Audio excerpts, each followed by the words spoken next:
ಎಲ್ಲರಿಗೂ ನಮಸ್ಕಾರ. ಹಾಗೆ ಎಲ್ಲರಿಗೂ ಅಬ್ದಿ ಅಕಾಡೆಮಿಗೆ ಸ್ವಾಗತ ಸ್ನೇಹಿತರೆ. ನಾನು ನಿಮ್ಮ ಪುನೀತ್ ರಾಜ್. ಓಕೆ, ಇಂದಿನ ನಮಗೆ ಒಂದು ಪಾರ್ಟ್ 6 ಅಂತ ಬಂದಾಗ ನಮಗೆ ಒಂದು KSRP ಆಗಿರ್ಬೋದು, CRDR ಆಗಿರ್ಬೋದು, ಸಿವಿಲ್ PC ಆಗಿರ್ಬೋದು ಮತ್ತು PSI ಎಕ್ಸಾಮ್ಗಳಿಗೆ ಒಂದು ಹಳೆ ಪ್ರಶ್ನೆ ಪತ್ರಿಕೆಗಳು 1998ಇಂದ 2024 ಸರಣಿಗಳ ಮುಂದುವರಿದ ಭಾಗ ಇದಾಗಿದೆ ಸ್ನೇಹಿತರೆ. ಪಾರ್ಟ್ 6 ಯಾರೆಲ್ಲ ಹೊಸ ಅಭ್ಯರ್ಥಿಗಳು ಇವತ್ತಾನೆ ಈ ಹೊಸದಾಗಿ ವಿಡಿಯೋ ನೋಡ್ತಾ ಇದ್ದೀರಾ, ದಯವಿಟ್ಟು ಪಾರ್ಟ್ 1ಇಂದ ಪಾರ್ಟ್ 5ವರೆಗೂ ನೋಡ್ಕೊಳ್ತಾ ಮತ್ತು ಇದನ್ನು ಸಹ ಮುಂದುವರ್ತಾ ಬರಬೇಕಾಗುತ್ತೆ ಸ್ನೇಹಿತರೆ. ಯಾಕಂದರೆ ಕೆಲವೊಂದಕ್ಕೆ ಇಂಟರ್ಲಿಂಕನ್ನು ಕೊಡ್ತಾ ಬರ್ತೀನಿ. ಸೊ ಅಂಥ ಸಂದರ್ಭದಲ್ಲಿ ನೀವು ನಾನು ಹೇಳೋ ಪಾಯಿಂಟ್ಸನ್ನು ನೆನಪು ಮಾಡ್ಕೊಳಕ್ಕೆ ಟ್ರೈ ಮಾಡಬೇಕಾಗುತ್ತೆ. ಹಾಗಾಗಿ ಓಕೆ, ಇದೊಂದು ಕಂಪ್ಲೀಟ್ ಎಕ್ಸಾಮ್ ಮುಗಿಯೋವರೆಗೂ ಬರುವಂತಹ ಒಂದು ಸರಣಿಗಳಾಗಿರ್ತವೆ. ಹಾಗಾಗಿ ನಂತರ ನಮಗೆ ಇನ್ನು ಎಕ್ಸಾಮಲ್ಲಿ ಯಾವ ರೀತಿ ಪ್ರಶ್ನೆಯನ್ನು ಕೇಳ್ತಾರೆ, ಇವತ್ತಿನ ಟಾಪಿಕ್ಕು ಪ್ರತಿದಿನ ಒಂದು ಹಿಸ್ಟ್ರಿ, ಜಿಯೋಗ್ರಫಿ ಮತ್ತು ಪೊಲಿಟಿ ಆಗಿರ್ಬೋದು, ಸ್ಟ್ಯಾಟಿಕ್ GK, ಕಂಪ್ಯೂಟರ್ ಮತ್ತು ಮೆಂಟಲಿಟಿ ಟಾಪಿಕನ್ನು ಇಲ್ಲಿ ಎಕ್ಸ್ಪ್ಲೇನ್ ಮಾಡ್ತಾ ಬರ್ತೀನಿ ಸ್ನೇಹಿತರೆ. ಇಂದಿನ ಒಂದು ಮೊದಲನೇ ಪ್ರಶ್ನೆ ಬಂದಾಗ ನಮಗೆ ನೋಡ್ತಾ ಬರೋಣ ಜಿಯೋಗ್ರಫಿಗೆ ಸಂಬಂಧಪಟ್ಟಂಥದ್ದು. ಇಲ್ಲಿ ಭೂಮಿಗೆ ಬರುತ್ತಿರುವ ಸೂರ್ಯನ ಬೆಳಕಿನ ಹೊರಸೂಸುವಿಕೆಯ ವೈಜ್ಞಾನಿಕ ವಿವರವನ್ನು ನಾವು ಏನೆಂದು ಕರೀತಾರೆ ಅಂತ ಪ್ರಶ್ನೆ ಕೇಳಿದ್ದೇನೆ. ಫಾರ್ ಎಕ್ಸಾಂಪಲ್ ನಮಗೆ ಒಂದು ಸೂರ್ಯ ಆಗಿರ್ಬೋದು, ನಂತರ ಇಲ್ಲೊಂದು ಭೂಮಿ ಇರುವುದಂತ ಆಗಿರ್ಬೋದು, ಸೂರ್ಯನಿಂದ ತುಂಬ ರೇಸ್ಗಳು ಸಹ ಬರ್ತವೆ. ಸೊ ಆ ಕಿರಣಗಳು ಯಾವ ರೀತಿ ಬಂದು ಸೂರ್ಯನ ಮೇಲೆ ಬೀಳ್ತವೆ, ಡೈರೆಕ್ಟಾಗಿ ಬಿದ್ದಾಗ ಏನು ಎಫೆಕ್ಟ್ ಆಗುತ್ತೆ, ಸೈಡಿಗೆ ಹೋದಾಗ ಏನು ಎಫೆಕ್ಟ್ ಆಗುತ್ತೆ ಅನ್ನೋ ಮಾಹಿತಿಗಳನ್ನು ಸಹ ನೀವು ತಿಳ್ಕೊಂಡಿರಬೇಕಾಗುತ್ತೆ. ನಂತರ ನಮಗೆ ಸೂರ್ಯನಿಂದ ಬರುವಂತಹ ಕಿರಣಗಳಿದಾವಲ್ಲ, ಆ ಕಿರಣಗಳು ನಮಗೆ ಭೂಮಿಯನ್ನು ತಲುಪಲು ಎಷ್ಟು ಸಮಯ ತಗೊಳ್ಳುತ್ತೆ ಅಂತ ಪ್ರಶ್ನೆಯನ್ನು ಕೇಳ್ತಾ ಬರ್ತಾನೆ. ಮತ್ತು ಸೂರ್ಯನಿಂದ ಯಾವ ಕಿರಣಗಳು ಭೂಮಿಗೆ ಬರ್ತಾವಂತ ಪ್ರಶ್ನೆಯನ್ನು ಕೇಳಲಾಗ್ತದೆ. ನಂತರ ಸೂರ್ಯನಲ್ಲಿ ಯಾವೆಲ್ಲ ಅಂಶಗಳು, ಅನಿಲಗಳು ಒಳಗೊಂಡಿರ್ತಾವಂಥ ಪ್ರಶ್ನೆಗಳನ್ನು ನಿಮಗೆ ಕೇಳಲಾಗ್ತದೆ ಸ್ನೇಹಿತರೆ. ಒಂದೊಂದಾಗಿ ನೋಡ್ತಾ ಬರೋಣ. ಓಕೆ, ನಮಗೆ ಒಂದು ಸೂರ್ಯನ ಕಿರಣಗಳು ಈ ರೀತಿ ಬರ್ತವೆ ಸ್ನೇಹಿತರೆ. ನಮಗೆ ಸೂರ್ಯ ಅಂತ ಬಂದಾಗ ಇಲ್ಲಿ ಆಲ್ಮೋಸ್ಟ್ ಸೂರ್ಯನಲ್ಲಿ ಯಾವೆಲ್ಲ ಅನಿಲಗಳು ಇರ್ತಾವಂತ ಪ್ರಶ್ನೆ ಕೇಳ್ತಾನೆ. ಹೈಡ್ರೋಜನ್ ಮತ್ತು ಹೀಲಿಯಂ ಬರ್ತವೆ ಸ್ನೇಹಿತರೆ. ಹೈಡ್ರೋಜನ್ ಮತ್ತು ಹೀಲಿಯಂ ನೆನಪಲ್ಲಿ ಇಟ್ಕೊಂಡಿರಬೇಕಾಗುತ್ತೆ. ಹೈಡ್ರೋಜನ್ ಮತ್ತು ಹೀಲಿಯಂ ಅಂಶಗಳು ಸೂರ್ಯನಿಂದ ಹೊರ ಬರ್ತವೆ. ಸೂರ್ಯನಲ್ಲಿರುವಂತಹ ಒಂದು ಅಥವಾ ನಕ್ಷತ್ರಗಳಲ್ಲಿರುವಂತಹ ಅನಿಲಗಳು ಯಾವುದು ಅಂತ ಪ್ರಶ್ನೆ ಕೇಳ್ತಾನೆ. ಹೈಡ್ರೋಜನ್. ಓಕೆ, ನೆನ್ಪಿಟ್ಕೋಬೇಕು ಹೈಡ್ರೋಜನ್. ಇದನ್ನು ಕನ್ನಡದಲ್ಲಿ ಜಲಜನಕ ಅಂತ ಕರೀತಾರೆ. ಓಕೆ, ಇಂಗ್ಲೀಷಲ್ಲಿ ಹೈಡ್ರೋಜನ್ ಅಂತ ಕರೀತಾರೆ. ನೀವು ಹೈಡ್ರೋಜನ್ ಅಂತಲೇ ನೆನ್ಪಿಟ್ಕೋಬೇಕು. ನಂತರ ಹೀಲಿಯಂ. ಓಕೆ, ಹೈಡ್ರೋಜನ್ ಹೀಲಿಯಂ ಆಗಿ ಕನ್ವರ್ಟ್ ಆಗ್ತಾ ಬರ್ತದೆ. ಇಲ್ಲಿ ಎಂತಹ ಒಂದು ಕ್ರಿಯೆ ನಡೆಯುತ್ತೆ ಅಂತ ಪ್ರಶ್ನೆಯನ್ನು ಕೇಳಲಾಗ್ತದೆ. ಬೈಜಿಕ ಸಮ್ಮಿಲನ ಕ್ರಿಯೆ ನೆನ್ಪಿಟ್ಕೋಬೇಕು. ಓಕೆ, ಈ ಬೈಜಿಕ ಸಮ್ಮಿಲನ, ಬೈಜಿಕ ವಿದಳನ ಯಾವುದಕ್ಕೆ ಉದಾಹರಣೆ ಅಂತ ತ್ರಿವೇಣಿ ಮೇಡಮ್ ಅವರು ಅಪ್ಲೈಡ್ ಸೈನ್ಸಲ್ಲಿ ನಿಮಗೆ ಮಾಹಿತಿಗಳನ್ನು ತಿಳಿಸ್ಕೊಡ್ತಾ ಬರ್ತಾರೆ ಸ್ನೇಹಿತರೆ. ನನ್ನ ಕರ್ತವ್ಯ ಇಲ್ಲಿ ನಿಮಗೆ ಹಳೆ ಪ್ರಶ್ನೆ ಪತ್ರಿಕೆಗಳು ಯಾವ ರೀತಿ ಕೇಳಿದ್ದಾನೆ, ಆ ಪ್ರಶ್ನೆ ಮೇಲೆ ಬೇರೆ ಬೇರೆ ರೀತಿಯಲ್ಲಿ ಯಾವ ರೀತಿ ಪ್ರಶ್ನೆಯಿಂದ ನಿಮಗೆ ಕೇಳ್ತಾನೆ ಅಂತ ತಿಳಿಸ್ಕೊಡುವಂತಹ ಒಂದು ಉದ್ದೇಶ ಆಗಿರ್ತದೆ. ಸೊ ಇನ್ನು ಮಿಕ್ಕಿದೇನೇ ಅಪ್ಲೈಡ್ ಇತ್ತಂದ್ರೆ ಸೈನ್ಸ್ಗೆ ಸಂಬಂಧಪಟ್ಟಂತೆ ಅವ್ರ ಮಾಹಿತಿಗಳನ್ನು ತಿಳಿಸ್ಕೊಡ್ತಾ ಬರ್ತಾರೆ. ಪ್ಲಸ್ ಬೇರೆ ಬೇರೆ ಟಾಪಿಕ್ಗಳನ್ನು ಸಹ ಇನ್ನು ಮುಂದೆ ಎಕ್ಸ್ಪ್ಲೇನ್ ಮಾಡ್ತಾ ಬರ್ತಾರೆ ಸ್ನೇಹಿತರೆ. ಓಕೆ, ನಮಗೆ ಸೂರ್ಯನ ಕಿರಣಗಳು ಈ ರೀತಿ ಬಂದು ಸೂರ್ಯನ ಕಿರಣಗಳು ಭೂಮಿಯ ಮೇಲೆ ಬೀಳ್ತವೆ ಸ್ನೇಹಿತರೆ. ಈ ಸೂರ್ಯನ ಕಿರಣಗಳು ಭೂಮಿಯ ಮೇಲೆ ಬೀಳೋದಕ್ಕೆ ಎಷ್ಟು ಸಮಯ ತಗೊಳುತ್ತೆ ಅಂತ ಪ್ರಶ್ನೆ ಕೇಳ್ತಾನೆ. 8.25 ಸೆಕೆಂಡ್ ಅಷ್ಟು ಸಮಯ ತೆಗೆದುಕೊಳ್ಳುತ್ತೆ. ತುಂಬ ಬಾರಿ ಎಕ್ಸಾಮಲ್ಲಿ ಪ್ರಶ್ನೆ ಕೇಳಿದ್ದಾನೆ, ಸೂರ್ಯನ ಕಿರಣಗಳು ಭೂಮಿಯನ್ನು ತಲುಪಲು ಎಷ್ಟು ಸಮಯ ತೆಗೆದುಕೊಳ್ಳುತ್ತೆ ಅಂತ ಪ್ರಶ್ನೆಯನ್ನು ನಿಮಗೆ ಕೇಳಲಾಗ್ತಿದೆ ಸ್ನೇಹಿತರೆ. 8.25 ಅಲ್ಲ, 8.09 ಸೆಕೆಂಡ್ಗಳು ನೆನ್ಪಿಟ್ಕೋಬೇಕು. ತುಂಬ ಬಾರಿ ಎಕ್ಸಾಮಲ್ಲಿ ಪ್ರಶ್ನೆ ಕೇಳಿದ್ದಾನೆ ಸ್ನೇಹಿತರೆ. ಓಕೆ, ಸೂರ್ಯನ ಕಿರಣಗಳು ಭೂಮಿಗೆ ಬಂದು ತಲುಪಲು ಎಷ್ಟು ಸಮಯ ತೆಗೆದುಕೊಳ್ಳುತ್ತೆ ಅಂತ ಪ್ರಶ್ನೆ ಕೇಳ್ತಾನೆ. 8.09 ಸೆಕೆಂಡ್ಗಳು. ಕೆಲವೊಮ್ಮೆ ಆಪ್ಷನ್ಗಳಲ್ಲಿ ಕೇವಲ 8 ನಿಮಿಷ ಕೊಟ್ಟಿರ್ತಾನೆ, ಅದನ್ನು ಸಹ ಸರಿ ಉತ್ತರ ಆಗಿರುತ್ತೆ. ಸ್ಪೆಸಿಫಿಕ್ ಆಗಿ 8.09 ಅಂತ ಕೊಟ್ಟಿದ್ರೆ ಇದನ್ನು ಸಹ ಸರಿ ಉತ್ತರ ಆಗಿರ್ತಾರೆ ಸ್ನೇಹಿತರೆ, ನೆನ್ಪಿಟ್ಕೋಬೇಕು. ಇನ್ನು ಅದೇ ರೀತಿ ಚಂದ್ರನ ಒಂದು ಬೆಳಕು ಭೂಮಿಯ ಮೇಲೆ ತಲುಪಲು ಎಷ್ಟು ಸಮಯ ತೆಗೆದುಕೊಳ್ಳುತ್ತೆ ಅಂದರೆ 1.25 ಸೆಕೆಂಡ್ ಅಷ್ಟು ಚಂದ್ರನ ಬೆಳಕು ಒಂದು ಭೂಮಿಯ ಮೇಲೆ ತಲುಪಲು ಸಮಯವನ್ನು ತೆಗೆದುಕೊಳ್ಳುತ್ತೆ. ಇದನ್ನು ಸಹ ಎಕ್ಸಾಮಲ್ಲಿ ಪ್ರಶ್ನೆ ಕೇಳಿದ್ದಾನೆ, ನೆನಪಿಟ್ಕೋಬೇಕಾಗುತ್ತೆ. ಓಕೆ, ನಂತರ ನಮಗೆ ಇಲ್ಲಿ ನೋಡಿ ಡಿವೈಡ್ ಆಗಿದೆ. ಇಲ್ಲಿ ಸಹ ಸ್ವಲ್ಪ ಕಾನ್ಸೆಪ್ಟನ್ನು ನಿಮಗೆ ತಿಳಿಸ್ಕೊಡ್ತಾ ಬರ್ತೀನಿ ಇದೇ ಒಂದು ಟಾಪಿಕಲ್ಲೇ. ಇಲ್ಲಿ ನಮಗೆ ಈಗ ಆಲ್ರೆಡಿ ಹೇಳಿದೆ, ಪ್ರಶ್ನೆ ಏನು ಕೇಳಿದ್ದಾನೆ, ವಿಕಿರಣಗಳಂತ ನೋಡಿ ಇವೆಲ್ಲ ಬರ್ತಿದ್ದಾವಲ್ಲ, ಸೂರ್ಯನ ವಿಕಿರಣಗಳಾಗಿರ್ತವೆ ಸ್ನೇಹಿತರೆ. ರೇಸ್ ಅಂತ ಕರಿತೀವಿ, ಲೈಟ್ ರೇಸ್, ಬೆಳಕಿನ ವೇವ್ಸ್ ಅಂತ ಕರಿತಾ ಬರ್ತೀವಿ. ಇಲ್ಲಿ ಸೂರ್ಯನಿಂದ ಡೈರೆಕ್ಟ್ ನಮಗೆ ಭೂಮಿಗೆ ಬಂದು ವಿಕಿರಣಗಳು ಬೀಳ್ತಾ ಬರ್ತವೆ ಸ್ನೇಹಿತರೆ. ಇಲ್ಲಿ ಬಿದ್ದಂತಹ ವಿಕಿರಣಗಳು ಯಾವುವು ಅಂತ ಪ್ರಶ್ನೆ ಕೇಳ್ತಾನೆ. ಇನ್ಫ್ರಾರೆಡ್ ರೇಸ್, IR ರೇಸ್ ಅಂತ ಕರಿತಾ ಬರ್ತೀವಿ. ನೀವು ಇಂಗ್ಲೀಷಲ್ಲೇ ನೆನ್ಪಿಟ್ಕೋಬೇಕು. ಕನ್ನಡದಲ್ಲಿ ಇವುಗಳನ್ನು ಅವಗೆಂಪು ವಿಕಿರಣಗಳು ಅಂತ ಕರೀತಾರೆ. ಅವಗೆಂಪು ವಿಕಿರಣಗಳಂತ ಕರೀತಾರೆ. ಬಟ್ ಆಪ್ಷನ್ ಕೆಲವೊಮ್ಮೆ IR ರೇಸ್ ಅಂತಾನೆ ಕೊಡ್ತಾನೆ ಅಥವಾ ಇನ್ಫ್ರಾರೆಡ್ ರೇಸ್ ಅಂತಾನೆ ಕೊಡ್ತಾರೆ. ಆದಷ್ಟು ಇಂಗ್ಲೀಷಲ್ಲೇ ನೆನ್ಪಿಟ್ಕೋಬೇಕು. ಓಕೆ, PC ಸಹ ಕೆಲವೊಮ್ಮೆ ಇಂಗ್ಲೀಷಲ್ಲೇ ಆಪ್ಷನ್ ಕೊಟ್ಬಿಡ್ತಾನೆ, ಕನ್ನಡದಲ್ಲೂ ಸಹ. ಹಾಗಾಗಿ ನನ್ನ ಅಭ್ಯರ್ಥಿಗಳು ಗೊಂದಲ ಮಾಡ್ಕೊಳಕ್ಕೆ ಹೋಗಬಾರ್ದು. ಓಕೆ, IR ರೇಸ್ ಅಂತ ನೆನ್ಪಿಟ್ಕೋಬೇಕಾಗುತ್ತೆ, ಇನ್ಫ್ರಾರೆಡ್ ರೇಸು. ಇಲ್ಲಿ ಸೂರ್ಯನ ಕಿರಣಗಳು ಡೈರೆಕ್ಟ್ ಭೂಮಿ ಮೇಲೆ ಬಿದ್ದಾಗ ಈ ಇನ್ಫ್ರಾರೆಡ್ ರೇಸ್ಗಳು ಬಿದ್ದುಬಿಟ್ಟು ಅವು ಪ್ರತಿಫಲನ ಹೊಂದ್ತವೆ ಸ್ನೇಹಿತರೆ. ಹಿಂದಕ್ಕೆ ಹಾಗೆ ಜಂಪ್ ಆಗ್ತಾ ಬರ್ತದೆ. ಹೇಗೆ ನೀವು ಚೆಂಡನ್ನು ಭೂಮಿಗೆ ಹೊಡಿತು ಹಿಂದಕ್ಕೆ ಬರುತ್ತೋ ಅದೇ ರೀತಿ ಇನ್ಫ್ರಾರೆಡ್ ರೇಸು ಮೇಲಕ್ಕೆ ಹೋಗ್ತವೆ. ಅದು ಸುಲಭವಾಗಿ ಮೇಲೆ ಹೋಗ್ಬೇಕಂದ್ರೆ ವಾತಾವರಣದಲ್ಲಿ ಈ ಗ್ರೀನ್ ಹೌಸ್ ಗ್ಯಾಸ್ ಜಾಸ್ತಿ ಇರಬಾರ್ದು, ನೆನಪಲ್ಲಿಟ್ಕೋಬೇಕು. ಹಸಿರು ಮನೆ ಅನಿಲ ಪರಿಣಾಮಗಳಂತ ಟಾಪಿಕ್ ಇರುತ್ತಲ್ಲ, ಹಸಿರು ಮನೆ ಅನಿಲಗಳು ಅಂತ, ಅಂಥ ಅನಿಲಗಳು ವಾತಾವರಣದಲ್ಲಿ ಜಾಸ್ತಿ ಆಯ್ತಂದರೆ ಈ ಇನ್ಫ್ರಾರೆಡ್ ಇಲ್ಲೇ ಇದ್ಬಿಡುತ್ತೆ. ಇವೆಲ್ಲ ತಡಿತಾ ಇರ್ತವೆ. ಹಾಗಾಗಿ ನಮಗೆ ವಾತಾವರಣದಲ್ಲಿ ಬಿಸಿಲು ತುಂಬ ಜಾಸ್ತಿ ಆಗ್ತಾ ಬರುತ್ತೆ. ಅದಕ್ಕೆ ಒಂದೇನು ಮಾಲಿನ್ಯಗಳಂತಿದಾವಲ್ಲ ಅವನ್ನೆಲ್ಲ ಈಗಿಂದನೇ ಕಡಿಮೆ ಮಾಡ್ತಾ ಬಂದಿದ್ದಾರೆ ಸ್ನೇಹಿತರೆ. ನಮ್ಮ ಜನ್ರೇಷನ್ಗೆ ಏನೂ ಆಗಲ್ಲ. ಇನ್ನು ಫ್ಯೂಚರಲ್ಲಿ 500,000 ವರ್ಷಗಳಾದ ನಂತರ ಅತಿ ಹೆಚ್ಚಾಗಿ ಗ್ರೀನ್ ಹೌಸ್ ಗ್ಯಾಸಸ್ ನಾವೇನು ಬಳಕೆ ಮಾಡ್ತಾ ಇದ್ರೆ ವಾತಾವರಣದಲ್ಲಿ ಸಿಗ್ತಾ ಇತ್ತಂದರೆ ಈ IRS ಮೇಲಕ್ಕೆ ಹೋಗದೆ ಇಲ್ಲೇ ಉಳ್ಕೊಂತ ಅವಾಗ ಭೂಮಿ ತುಂಬಾ ಶಾಖ ಉತ್ಪತ್ತಿ ಆಗ್ತಾ ಬರುತ್ತೆ. ಮನುಷ್ಯರೆಲ್ಲ ಸುಡೋದಕ್ಕೆ ಶುರು ಆಗ್ತಾ ಬರ್ತದೆ ಸ್ನೇಹಿತರೆ ಮುಂದಿನ ದಿನಗಳಲ್ಲಿ. ಹೀಗೆ ಅಂತಲ್ಲ, ಇನ್ನು 500,000 ವರ್ಷಗಳ ನಂತರ. ಹಾಗಾಗಿ ಈ ಕಾನ್ಸೆಪ್ಟನ್ನು ತಿಳ್ಕೋಬೇಕು. ಗ್ರೀನ್ ಹೌಸ್ ಗ್ಯಾಸಸ್ ಏನಾದರೂ ವಾತಾವರಣದಲ್ಲಿ ಜಾಸ್ತಿ ಇತ್ತಂದರೆ ನಮ್ಮ ವಾತಾವರಣದಲ್ಲಿ ಆಲ್ಮೋಸ್ಟ್ ಬಿಸಿಲು ಜಾಸ್ತಿ ಆಗ್ತಾ ಬರುತ್ತೆ, ನೆನಪಲ್ಲಿರಬೇಕು. ಓಕೆ, ಇನ್ನು ಅತಿ ಹೆಚ್ಚಾಗಿ ಸೂರ್ಯನ ಕಿರಣಗಳು ಡೈರೆಕ್ಟ್ ಭೂಮಿ ಮೇಲೆ ಸೆಂಟ್ರಿಗೆ ಬೀಳೋದ್ರಿಂದ ಇಲ್ಲಿ ನಮಗೆ ಉಷ್ಣಾಂಶ ಅತಿ ಹೆಚ್ಚಾಗಿ ಎಲ್ಲಿರುತ್ತೆ ಅಂತ ಪ್ರಶ್ನೆ ಕೇಳ್ತಾರೆ. ನಿಮ್ಗೆ ಆಲ್ರೆಡಿ ಕಾನ್ಸೆಪ್ಟ್ ಹೇಳಿದ್ದೀನಿ. ಸಮಭಾಜಕ ವೃತ್ತ ಅಂತ ಬಂದಾಗ ಇಲ್ಲಿ ಬಂದಿರುತ್ತೆ. ಓಕೆ, ಸಮಭಾಜಕ ವೃತ್ತ ಎಲ್ಲ ಡಿವೈಡ್ ಮಾಡಿದ್ದೆ. ಪೋಲಾರ್ ಅಂದ್ರೆ ಏನು, ಉಪಧ್ರುವೀಯ ಅಂದ್ರೆ ಏನು, ಎಲ್ಲನೂ ಸಹ ಮಾಹಿತಿಯನ್ನು ನಿಮ್ಗೆ ಆಲ್ರೆಡಿ ತಿಳಿಸ್ಕೊಟ್ಟಿದ್ದೀನಿ. ಮತ್ತೆ ಅದನ್ನು ರಿಪೀಟ್ ಮಾಡೋಕ್ಕಾಗಲ್ಲ. ಅದಕ್ಕೆ ಹೇಳಿದ್ದು ಫ್ರೆಶರ್ಸ್ ಯಾರಾದರೂ ಈ ವಿಡಿಯೋ ನೋಡ್ತಾ ಇದ್ರೆ ಹಳೆ ವೀಡಿಯೋಸನ್ನು ನೋಡಿಕೊಂಡು ಈ ಸರಣಿಯನ್ನು ಮುಂದುವರಿಸಬೇಕಾಗುತ್ತೆ ಸ್ನೇಹಿತರೆ. ಓಕೆ, ಸಮಭಾಜಕ ವೃತ್ತಕ್ಕೆ ಡೈರೆಕ್ಟ್ ವಿಕಿರಣಗಳು ಬೀಳೋದ್ರಿಂದ ಅತಿ ಹೆಚ್ಚಾಗಿ ಉಷ್ಣಾಂಶ ಸಮಭಾಜಕದಲ್ಲಿ ವೃತ್ತದಲ್ಲಿ ಇರ್ತದೆ ಸ್ನೇಹಿತರೆ. ಇನ್ನು ಮಳೆನೂ ಅಷ್ಟೇ, ಅತಿ ಹೆಚ್ಚಾಗಿ ಬಿಸಿಲಾಯ್ತು ಅಂದರೆ ಆಟೋಮೆಟಿಕ್ ಮಳೆ ಜಾಸ್ತಿ ಆಗುತ್ತೆ. ಸಮಭಾಜಕ ವೃತ್ತದಲ್ಲಿ ಮಳೆನೂ ಸಹ ಅತಿ ಹೆಚ್ಚಾಗಿ ಇಲ್ಲಿ ಬೀಳ್ತಾ ಬರ್ತದೆ ಸ್ನೇಹಿತರೆ. ಈ ಕಾನ್ಸೆಪ್ಟ್ ಸಹ ತುಂಬಾ ಇಂಪಾರ್ಟೆಂಟ್ ಆಗಿರುತ್ತೆ. ಓಕೆ, ನೆನಪಲ್ಲಿರಬೇಕಾಗುತ್ತೆ. ಹಾಗಾದರೆ ಈ ಇನ್ಫ್ರಾರೆಡ್ ಈಗೇನು ಸೂರ್ಯನ ಕಿರಣಗಳು ಬಂದು IR ಆಗಿ ಜಂಪ್ ಆಗ್ತಾ ಬರುತ್ತಲ್ಲ, ಅಂಥವುಗಳಿಗೆ ನಾವು ವಿಕಿರಣಗಳಂತ ಕರಿತಾ ಬರ್ತೀವಿ. ಏನು ಲೈಟ್ ರೇಸ್ ಅಂತ ಇದೆಯಲ್ಲ, ಇವುಗಳನ್ನು ವಿಕಿರಣಗಳು ಅಂತ ಕರಿತಾ ಬರ್ತೀವಿ. ಅದೇ ಪ್ರಶ್ನೆಯನ್ನೇ ನಿಮಗೆ ಇಲ್ಲಿ ಕೇಳಲಾಗಿದೆ ಸ್ನೇಹಿತರೆ. ತುಂಬ ಸಿಂಪಲ್ ಆಗಿರುವಂತಹ ಒಂದು ಕಾನ್ಸೆಪ್ಟ್ ಆಗಿರುತ್ತೆ. ಸೊ ಈ ಕಾನ್ಸೆಪ್ಟ್ ಕ್ಲಿಯರ್ ಆಗಿದೆ ನೋಡಿ. ಇಲ್ಲಿ ಈ ಕಾನ್ಸೆಪ್ಟ್ ತಿಳ್ಕೊಳ್ಳಿ. ಹೈಡ್ರೋಜನ್ ಮತ್ತು ಹೀಲಿಯಂ ಆಗಿ ಕನ್ವರ್ಟ್ ಆಗೋದಕ್ಕೆ ನಮಗೆ ಬೈಜಿಕ ಸಮ್ಮಿಲನ ಅಂತ ಕರಿತಾ ಬರ್ತೀವಿ. ಸೂರ್ಯನಲ್ಲಿ ಯಾವುದಿದೆ ಅಂತ ಪ್ರಶ್ನೆಯನ್ನು ಕೇಳ್ತಾ ಬರ್ತಾನೆ. ಹೈಡ್ರೋಜನ್ ಮತ್ತು ಹೀಲಿಯಂ ಯಾವ ಒಂದು ಕ್ರಿಯೆ ನಡೆಯುತ್ತೆ ಅಲ್ಲಿ ಅಂತ ಪ್ರಶ್ನೆ ಕೇಳ್ತೇನೆ. ಬೈಜಿಕ ಸಮ್ಮಿಲನ ನೋಡಿ, ಕನ್ನಡದಲ್ಲಿ ಇಲ್ಲಿ ಎಸ್ ಅಂತ ನೆನ್ಪಿಟ್ಕೊಳ್ಳಿ. ಬೈಜಿಕ ಸಮ್ಮಿಲನ ಅನ್ನೊಂದು ಉತ್ತರ ಸರಿಯಾಗಿರುತ್ತೆ. ಕೆಲವೊಮ್ಮೆ ವಿದಳನ ಅಂತ ಕೊಟ್ಟಿರ್ತಾನೆ, ವಿದಳನ ನೀವು ಚೂಸ್ ಮಾಡಬಾರ್ದು. ಸಮ್ಮಿಲನ ಇದಕ್ಕೆ ಸರಿ ಉತ್ತರ ಆಗುತ್ತೆ. ಸಮ್ಮಿಲನ ನೆನ್ಪಿಟ್ಕೋಬೇಕು ಸ್ನೇಹಿತರೆ. ಓಕೆ, ಹಾಗಾದ್ರೆ ನೆಕ್ಸ್ಟ್ ಪ್ರಶ್ನೆ ನೋಡ್ತಾ ಬರೋಣ. ಸೊ ಈಗ ಪ್ರಶ್ನೆನ ನೋಡಿದರೆ ಇದಕ್ಕೆ ಉತ್ತರ ಯಾವುದಾಗಿರುತ್ತೆ? ವಿಕಿರಣ ಅಥವಾ ಭೂ ವಿಕಿರಣ ಅಂತ ಕರಿತಾ ಬರ್ತೀವಿ. ಜಿಯೋ ರೇಡಿಯೇಷನ್ ಅಂತ ಕರಿತಾ ಬರ್ತೀವಿ. ನೆನ್ಪಿಟ್ಕೋಬೇಕಿದು ಸರಿ ಉತ್ತರ ಆಗಿರುತ್ತೆ. ಇನ್ನು ವಕ್ರೀಭವನ ಅಂತ ಬಂದಾಗ ನಮಗೆ ಇದಕ್ಕೆ ಉದಾಹರಣೆಗಳನ್ನು ಮೇಡಮ್ ವಕ್ರೀಭವನ ಬೆಳಕು ಚೆದುರುವಿಕೆ ಆಗಿರ್ಬೋದು, ವಿಸರಣೆ ಆಗಿರ್ಬೋದು, ವಕ್ರೀಭವನ ಆಗಿರ್ಬೋದು, ಇವುಗಳೆಲ್ಲ ಅಪ್ಲೈಡ್ ಸೈನ್ಸಲ್ಲಿ ತ್ರಿವೇಣಿ ಅವರು ತಿಳಿಸ್ಕೊಡ್ತಾರೆ. ಪ್ರತಿಬಿಂಬ ಅಂದರೆ ಏನು ಅನ್ನೋದನ್ನ. ಸೊ ಈ ಕಾನ್ಸೆಪ್ಟನ್ನು ಓದೋಂಥ ಅವಶ್ಯಕತೆ ಇಲ್ಲ ಸ್ನೇಹಿತರೆ. ಇದಕ್ಕೆ ಸರಿ ಉತ್ತರ ವಿಕಿರಣಗಳಾಗಿರುತ್ತೆ. ಓಕೆ, ಇನ್ನು ಸೂರ್ಯ ಮತ್ತು ನಮಗೆ ತುಂಬಾ ಇಂಪಾರ್ಟೆಂಟ್. ಸೂರ್ಯ ಮತ್ತು ಭೂಮಿ ಅಂತ ಬಂದಾಗ ಇವುಗಳ ಮೇಲೆ ಬೇರೆ ಯಾವ ರೀತಿ ಪ್ರಶ್ನೆಯನ್ನು ನಿಮಗೆ ಕೇಳಲಾಗ್ತದೆ ಅನ್ನೋ ಒಂದು ಮಾಹಿತಿಗಳನ್ನು ಡಯಾಗ್ರಾಮ್ ಮೂಲಕ ನಾನು ನಿಮಗೆ ತಿಳಿಸ್ಕೊಡ್ತಾ ಬರ್ತೀನಿ. ಓಕೆ, ಇಲ್ಲಿದೆ ನೋಡಿ. ನಮಗೆ ಇಲ್ಲಿ ಎರಡು ರೀತಿಯಾದಂತಹ ಪ್ರಶ್ನೆಗಳನ್ನು ನಿಮಗೆ ಕೇಳಲಾಗ್ತದೆ ಸ್ನೇಹಿತರೆ. ಒಂದು ಇಲ್ಲಿ ಡಯಾಗ್ರಾಮ್ ನೋಡ್ತಾ ಇದ್ದೀರಲ್ಲ, ತುಂಬ ಕ್ಲಿಯರಿಟಿಯಾಗಿ ಪ್ರಶ್ನೆಯನ್ನು ಕೇಳ್ತಾ ನೋಡಿ. ಒಂದು ಸೂರ್ಯನಿಂದ, ಓಕೆ, ಇದು ನಮ್ಮ ಭೂಮಿ ಆಗಿರುತ್ತೆ. ಸ್ನೇಹಿತರೆ. ಇದು ಸೂರ್ಯ ಆಗಿರುತ್ತೆ. ಓಕೆ, ಡೈರೆಕ್ಟ್ ಪ್ರಶ್ನೆಯನ್ನು ಸಹ ಅಲ್ಲಿ ಹೇಳಿ, ಸೂರ್ಯನಿಂದ ಬೆಳಕು ಯಾವಾಗ ನಮ್ಮ ಭೂಮಿಗೆ ಬಂದು ತಲುಪುತ್ತೆ, ಎಷ್ಟು ಸೆಕೆಂಡ್ ತಗೊಳುತ್ತೆ ಅಂತಲೂ ಸಹ ಕ್ಲಾರಿಟಿಯನ್ನು ಕೊಟ್ಟಿದ್ದೀನಿ. ಅದೇ ರೀತಿ ಭೂಮಿಯಿಂದ ಸೂರ್ಯನಿಗೆ ಡಿಸ್ಟೆನ್ಸ್ ಎಷ್ಟಿದೆ ಅಂತ ಪ್ರಶ್ನೆ ಕೇಳ್ತೀನಿ. ಇಲ್ಲಿ ಮೂರು ರೀತಿ ಪ್ರಶ್ನೆಯನ್ನು ನಿಮಗೆ ಕೇಳಲಾಗ್ತದೆ. ಒಂದು, ಸೂರ್ಯನಿಂದ ಭೂಮಿಗೆ ಇರುವಂತಹ ಸರಾಸರಿ ದೂರ ಎಷ್ಟು ಅಂತ ಪ್ರಶ್ನೆ ಕೇಳಿದರೆ 149 ದಶಲಕ್ಷ. ಇದು ನೆನ್ಪಿಟ್ಕೋಬೇಕು, ತುಂಬ ಇಂಪಾರ್ಟೆಂಟ್. ಓಕೆ, ದಶಲಕ್ಷ ಚದುರ ಕಿಲೋಮೀಟರ್ ಇರ್ತದೆ ಸ್ನೇಹಿತರೆ. ನೆನ್ಪಿಟ್ಕೋಬೇಕು. ಎಷ್ಟು ಡಿಸ್ಟೆನ್ಸ್ ಸೂರ್ಯನಿಂದ ಸೂರ್ಯನಿಂದ ಭೂಮಿಗೆ ಇರುವಂತಹ ಸರಾಸರಿ ಅಂತ ಕೇಳಿದರೆ ಪ್ರಶ್ನೆ ಗಮನಿಸಬೇಕು. ಸರಾಸರಿ ಡಿಸ್ಟೆನ್ಸ್ ಎಷ್ಟು ಅಂತ ಕೇಳಿದರೆ ಇಷ್ಟ ಆಗಿರ್ತದೆ ಸ್ನೇಹಿತರೆ. ಇನ್ನು ಸೂರ್ಯ ಅವಾಗವಾಗ ಭೂಮಿಗೆ ಹತ್ರ ಬರ್ತಾ ಇರ್ತಾನೆ ಅಥವಾ ಭೂಮಿ ಸೂರ್ಯನಿಗೆ ಹತ್ರ ಹೋಗ್ತಿರ್ತದೆ ಸ್ನೇಹಿತರೆ. ಭೂಮಿ ಕೆಲವೊಂದು ಟೈಮು ಸೂರ್ಯನಿಗೆ ಹತ್ತಿರ ಹೋಗುತ್ತೆ. ಈ ಪಾಯಿಂಟು ನೆನ್ಪಿಟ್ಕೋಬೇಕು. ಕೆಲವೊಮ್ಮೆ ಭೂಮಿ ಸೂರ್ಯನಿಂದ ದೂರ ಹೋಗ್ತಾ ಬರುತ್ತೆ. ಈ ಪಾಯಿಂಟು ನೆನ್ಪಿಟ್ಕೋಬೇಕು. ಓಕೆ, ಇಲ್ಲಿ ದೂರ ಅಂತ ಬಂದಾಗ ಈ ಕಾನ್ಸೆಪ್ಟ್ ತುಂಬ ಕ್ಲಾರಿಟಿ ಇದೇ ರೀತಿ ಡಯಾಗ್ರಾಮ್ ಹಾಕೊಂಡು ಬರೆದಿಟ್ಕೊಳ್ಳಿ. ಯಾವತ್ತೂ ನಿಮಗೆ ಕನ್ಫ್ಯೂಷನ್ ಆಗಲ್ಲ.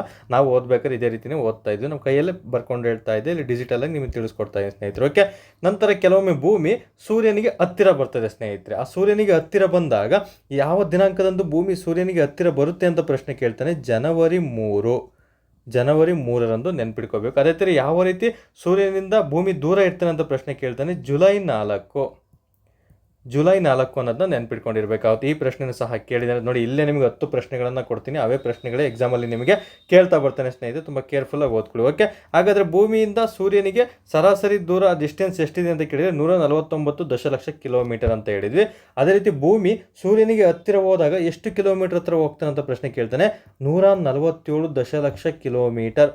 147 ದಶಲಕ್ಷ ಚದುರ ಕಿಲೋಮೀಟರ್ ನೆನ್ಪಿಟ್ಕೋಬೇಕು. ಓಕೆ, ತುಂಬ ಬಾರಿ ಪ್ರಶ್ನೆ ಆಗಿದೆ. ಓಕೆ, 147 ಅಂದರೆ 2 ಕಡಿಮೆ ಆಗುತ್ತೆ, ನೆನ್ಪಿಟ್ಕೊಳ್ಳಿ. ಅದೇ ರೀತಿ ನಮಗಿಲ್ಲಿ ಸೂರ್ಯ ಅಥವಾ ಭೂಮಿ ಸೂರ್ಯನಿಂದ ದೂರ ಹೋದಾಗ ಎಷ್ಟು ಡಿಸ್ಟೆನ್ಸಲ್ಲಿ ಇರ್ತಾನೆ ಅಂತ ಪ್ರಶ್ನೆ ಕೇಳ್ತಾನೆ, ಅದಕ್ಕೆ 3 ಆಡ್ ಮಾಡಬೇಕು. 152 ದಶಲಕ್ಷ ಚದುರ ಕಿಲೋಮೀಟರ್, 152 ದಶಲಕ್ಷ ಚದುರ ಕಿಲೋಮೀಟರ್ ಅನ್ನೋದನ್ನ ನೆನ್ಪಿಟ್ಕೊಂಡಿರ್ಬೇಕಾಗುತ್ತೆ ಸ್ನೇಹಿತರೆ. ತುಂಬಾ ಇಂಪಾರ್ಟೆಂಟ್ ನೋಡಿ. ಇಲ್ಲಿ ನಮಗೆ ತೀರಾ ಹತ್ತಿರ ಹೋದರೆ ಜಸ್ಟ್ ಸಿಂಪಲ್ -2 ಅಂತ ಹಾಕೋಬೇಕು, ಸ್ವಲ್ಪ ದೂರ ಹೋಯ್ತಂದರೆ +3 ಅಂತ ಹಾಕೋಬೇಕು, ಅವಾಗ ನಿಮಗೆ ಉತ್ತರ ಸಿಕ್ಬಿಡುತ್ತೆ ಸ್ನೇಹಿತರೆ. ಓಕೆ, ಈ ರೀತಿಯೇ ನೀವು ನೋಟ್ ಮಾಡಿ ಇಟ್ಕೊಂಡಿರ್ಬೇಕು. ರಿವಿಷನ್ ಟೈಮಲ್ಲಿ -2 +3 ಅಂತ ನೆನ್ಪಿಟ್ಕೊಂಡ್ಬಿಟ್ಟು 149 ನೆನಪಿತ್ತಂದರೆ ನೀವು ಇವುಗಳು ಓದೋಂಥ ಅವಶ್ಯಕತೆನೇ ಇಲ್ಲ ಸ್ನೇಹಿತರೆ. ಓಕೆ, ಇನ್ನು ಜನವರಿ ಮೊದಲು ಹತ್ರ ಬರೋದು ಯಾವಾಗ, ಫಸ್ಟ್ ಸಿಗದೆ ನಮಗೆ ಜನವರಿ ಅಂತ ತಿಳ್ಕೊಳ್ಳಿ. ಸೊ ಜನವರಿ 3 ಅಂತ ನೆನ್ಪಿಟ್ಕೋಬೇಕಾಗುತ್ತೆ. ನಂತರ ಅದಾಗಿ 7 ತಿಂಗಳಿಗೆ ಜುಲೈ 4 ಅನ್ನೋದನ್ನ ಫಸ್ಟ್ 3 ಬರುತ್ತೆ, ಆಮೇಲೆ 4 ಬರುತ್ತೆ ಅಂತ ನೀವು ನೆನ್ಪಿಟ್ಕೊಂಡಿರ್ಬೇಕಾಗುತ್ತೆ ಸ್ನೇಹಿತರೆ. ಓಕೆ, ಎಕ್ಸಾಮ್ ದೃಷ್ಟಿಯಿಂದ ತುಂಬಾ ಇಂಪಾರ್ಟೆಂಟ್. ಇಲ್ಲ ಏನಕ್ಕೆ ಕನ್ಫ್ಯೂಷನ್ ಆಯ್ತು ಅಂದರೆ ಜಸ್ಟ್ ಜಾ ಅಂತ ಬರ್ಕೊಂಡು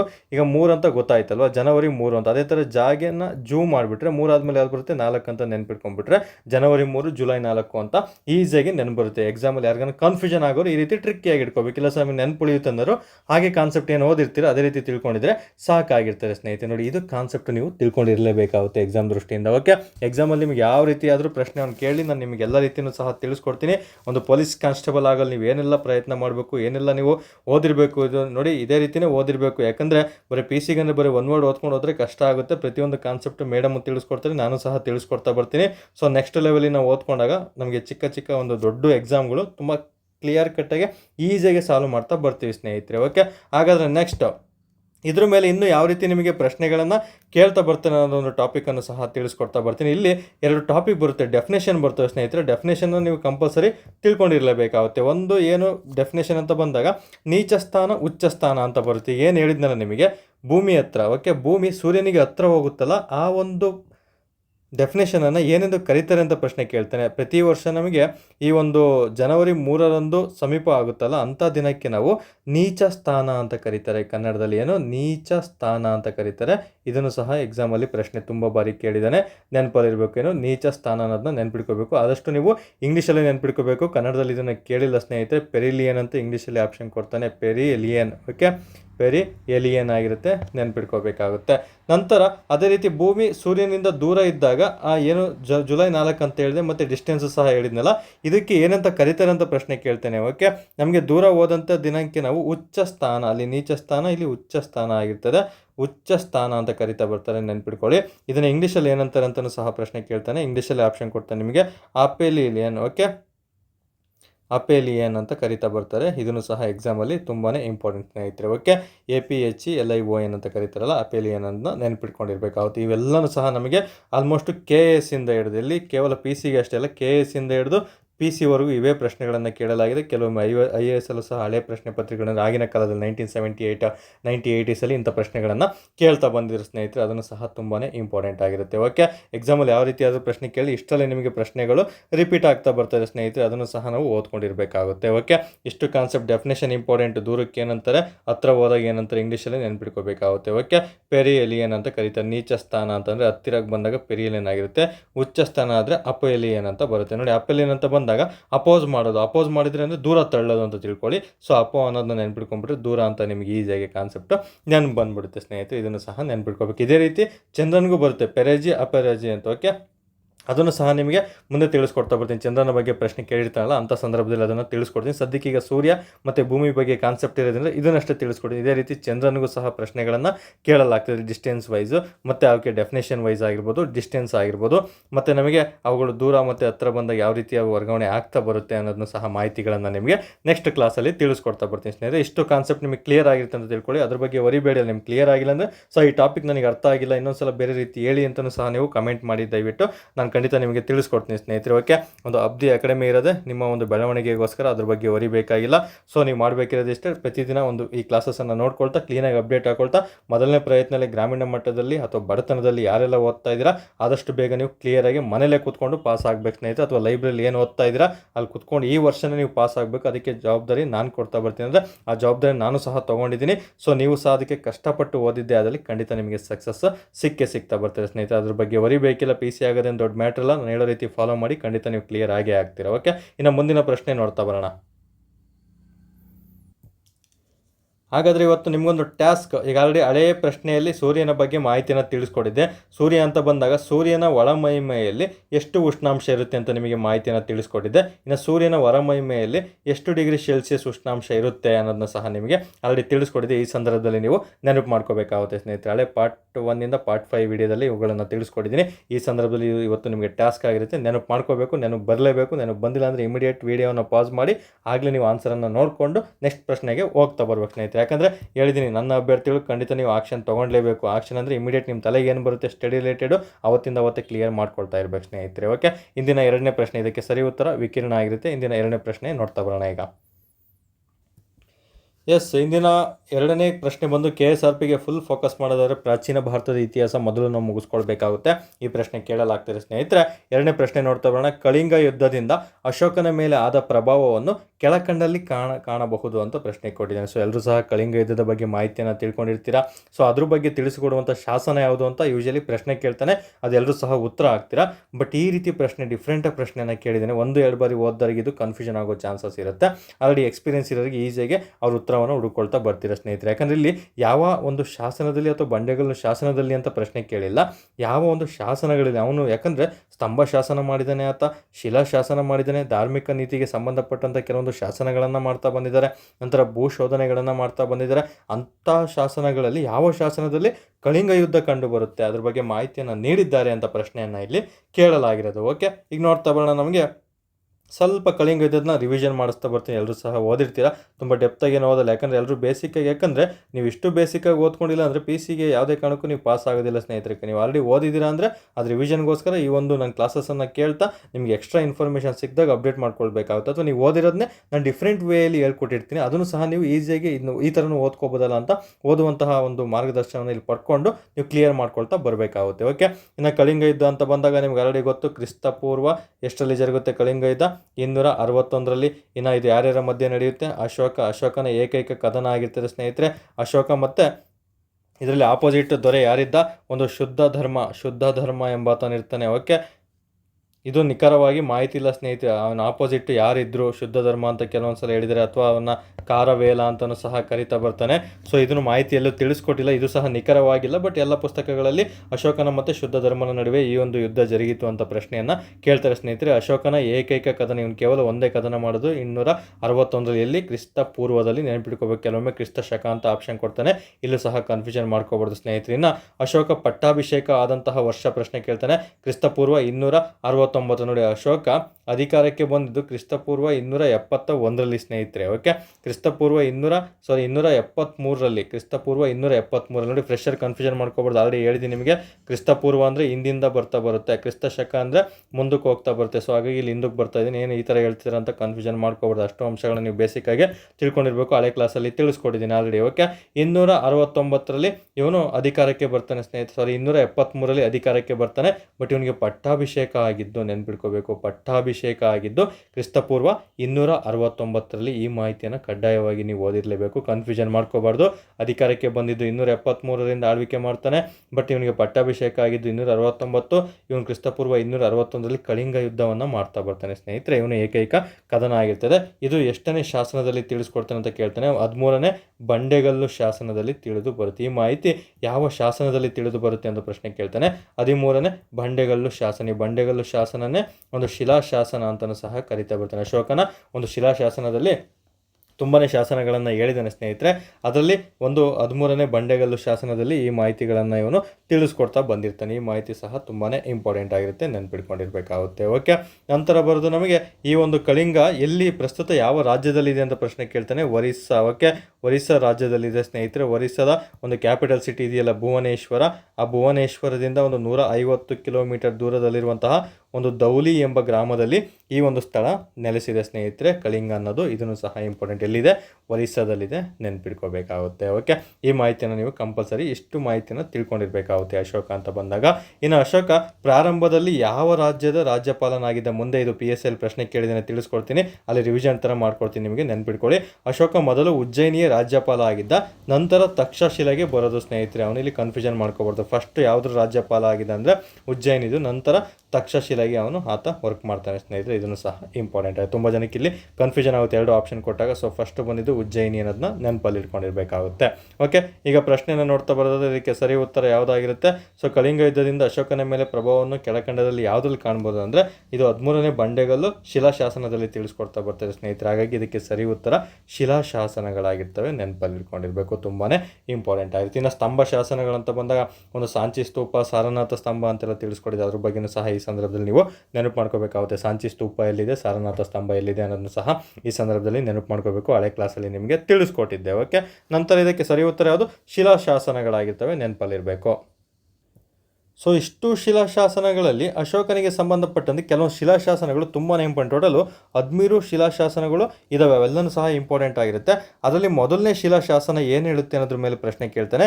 ಮೊದಲನೇ ಶಿಲಾಶಾಸನ, ಅಶೋಕನ ಮೊದಲನೇ ಶಿಲಾಶಾಸನದಲ್ಲಿ ಏನು ತಿಳಿಸ್ಕೊಡುತ್ತೆ ಅಂದರೆ ಪ್ರಾಣಿ ಹತ್ಯೆ ನಿಷೇಧದ ಬಗ್ಗೆ ತಿಳಿಸ್ಕೊಡುತ್ತೆ. ಇದನ್ನು ಸಹ ಮುಂದೆ ಪ್ರಶ್ನೆ ಕೇಳ್ತಾನೆ, ನೆನ್ಪಿಟ್ಕೋಬೇಕು. ಇದು 1ನೇ ಶಿಲಾಶಾಸನ ಆಗಿರ್ತದೆ.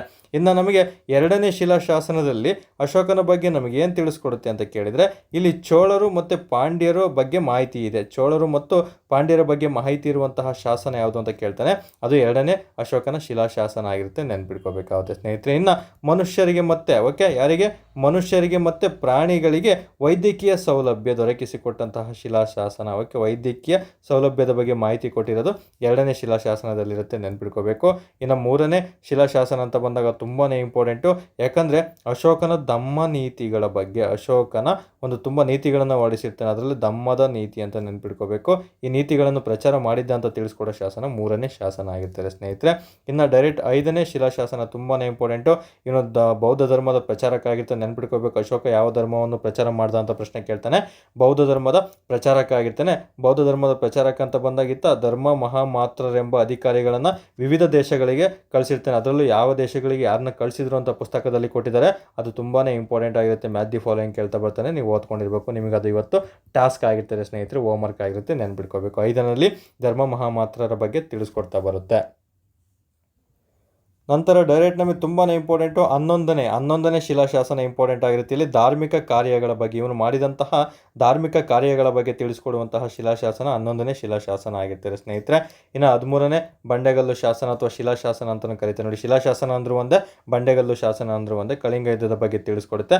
ಅತಿ ದೊಡ್ಡ ಬಿಗ್ಗೆಸ್ಟ್ ಅಂದರೆ ಅಶೋಕನ ಶಾಸನಗಳಲ್ಲಿ ಅತಿ ದೊಡ್ಡ ಬಂಡೆಗಲ್ಲು ಶಾಸನ ಯಾವುದು ಅಂತ ಕೇಳಿದರೆ 13ನೇ ಬಂಡೆಗಲ್ಲು ಶಾಸನ. ಇದನ್ನು ಸಹ ಪ್ರಶ್ನೆ ಕೇಳಿದೆ, ಬಿಗ್ ಅತಿ ದೊಡ್ಡ ಅಂತ ನೆನ್ಪಿಟ್ಕೊಂಡಿರ್ಬೇಕಾಗುತ್ತೆ ಸ್ನೇಹಿತರೆ. ಇದನ್ನು ಸಹ ಎಕ್ಸಾಮ್ ದೃಷ್ಟಿಯಿಂದ ತುಂಬಾನೇ ಇಂಪಾರ್ಟೆಂಟ್ ಆಗುತ್ತೆ. ಇನ್ನು 14ನೇ ಶಿಲಾಶಾಸನದಲ್ಲಿ ನಮಗೆ ತಿಳಿಸ್ಕೊಡೋದು ದೇಶದ ವಿವಿಧ ಭಾಗಗಳಲ್ಲಿ ಶಾಸನಗಳ ಕೆತ್ತನೆ ಬಗ್ಗೆ ತಿಳಿಸ್ಕೊಡೆ. ನಮ್ಮ ದೇಶದಲ್ಲಿ ಅಂದರೆ ಭಾರತದಲ್ಲಿ ಎಲ್ಲೆಲ್ಲಿ ಇವನು ಶಾಸನವನ್ನು ಕೆತ್ತಿದ್ದಾನೆ ಅನ್ನೋದ್ರ ಬಗ್ಗೆ ಮಾಹಿತಿನ ತಿಳಿಸ್ಕೊಡೋದು 14ನೇ ಶಾಸನ ಆಗಿರುತ್ತೆ, ನೆನ್ಪಿಟ್ಕೊಂಡಿರ್ಬೇಕಾಗುತ್ತೆ ಸ್ನೇಹಿತರೆ. ಓಕೆ, ಇಷ್ಟು ಸಹ ಇಂಪಾರ್ಟೆಂಟ್ ಆಗಿರುವಂತಹ ಶಿಲಾಶಾಸನಗಳಾಗಿರ್ತವೆ. ಇಷ್ಟು ಮಾಹಿತಿಗಳನ್ನು ಕಂಪಲ್ಸರಿ ನೀವು ಓದಿರ್ಬೇಕು. ಇನ್ನು ಇವನು ಗೌಣ ಶಿಲಾಶಾಸನಗಳಂತ ಬರ್ತವೆ, ಮತ್ತು ಬೇರೆ ಬೇರೆ ರೀತಿ ಮುಖ್ಯ ಸ್ತಂಭ ಶಾಸನಗಳಂತ ಬರ್ತವೆ. ಅದು ಮುಂದಿನ ಟಾಪಿಕ್ಗಳಲ್ಲಿ ನಿಮಗೆ ತಿಳಿಸ್ಕೊಡ್ತಾ ಬರ್ತೀನಿ ಸ್ನೇಹಿತರೆ. ಈ ಪ್ರಶ್ನೆಗೆ ಇಷ್ಟು ಎಕ್ಸ್ಪ್ಲನೇಷನ್ ಸಾಕಂತೇಳಿ ಇಷ್ಟು ಮಾಹಿತಿನ ತಿಳಿಸ್ಕೊಡ್ತಾ ಬರ್ತೀನಿ. ಶಿಲಾಶಾಸನಗಳಂತ ಬಂದಾಗ ಈ ಮಾಹಿತಿಯನ್ನು ನೀವು ತಿಳ್ಕೊಂಡಿರಲೇಬೇಕಾಗುತ್ತೆ ಸ್ನೇಹಿತರೆ. ಓಕೆ, ಇನ್ನು ನಮ್ಮ ರಾಯಚೂರಲ್ಲಿ ಮಸ್ಕಿ ಶಾಸನ ಅಂತ ಸಹ ಓದಿದ್ದೀರ. ಓಕೆ, ಮಸ್ಕಿ ಶಾಸನ ಅಶೋಕಂದೇ ಅಂತ ಎಲ್ರಿಗೂ ಸಹ ಗೊತ್ತು. ಇದು ಎಂಥ ಶಾಸನಕ್ಕೆ ಉದಾಹರಣೆ ಅಂತ ಕೇಳ್ತೇನೆ? ಮೈನರ್ ರಾಕ್, ನೆನ್ಪಿಟ್ಕೋಬೇಕು. ಮೈನರ್ ರಾಕ್ ಅಂತ ಬಂದಾಗ ಗೌಣ ಕನ್ನಡದಲ್ಲಿ ಗೌಣ ಶಿಲಾಶಾಸನಕ್ಕೆ ಇದೊಂದು ಉದಾಹರಣೆ ಆಗಿರುತ್ತೆ.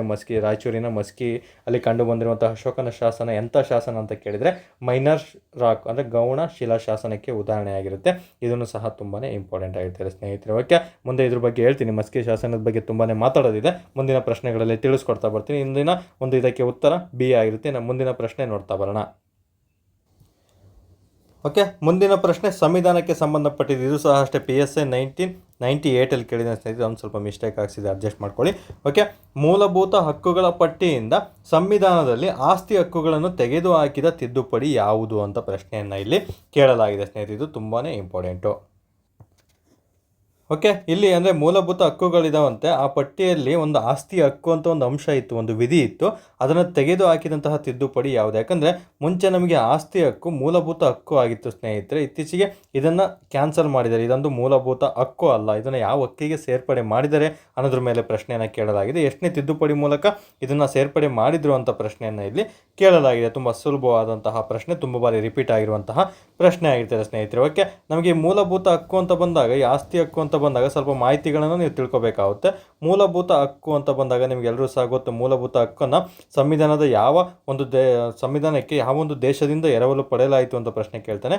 ಅಮೆರಿಕ ದೇಶದಿಂದ ಎರವಲು ಪಡೆದಂತಹ ಅಂಶ ಮೂಲಭೂತ ಹಕ್ಕುಗಳಾಗಿರ್ತವೆ ಸ್ನೇಹಿತರೆ, ನೆನ್ಪಿಟ್ಕೋಬೇಕು. ನೋಡಿ, ಮೂಲಭೂತ ಹಕ್ಕುಗಳನ್ನು ಯಾವ ದೇಶದಿಂದ ಎರವಲು ಪಡೆಯಲಾಯಿತು, ಯಾವ ದೇಶದ ಸಂವಿಧಾನದಿಂದ ಅಂತ ಕೇಳಿದರೆ ಅಮೇರಿಕ ಅಂತ.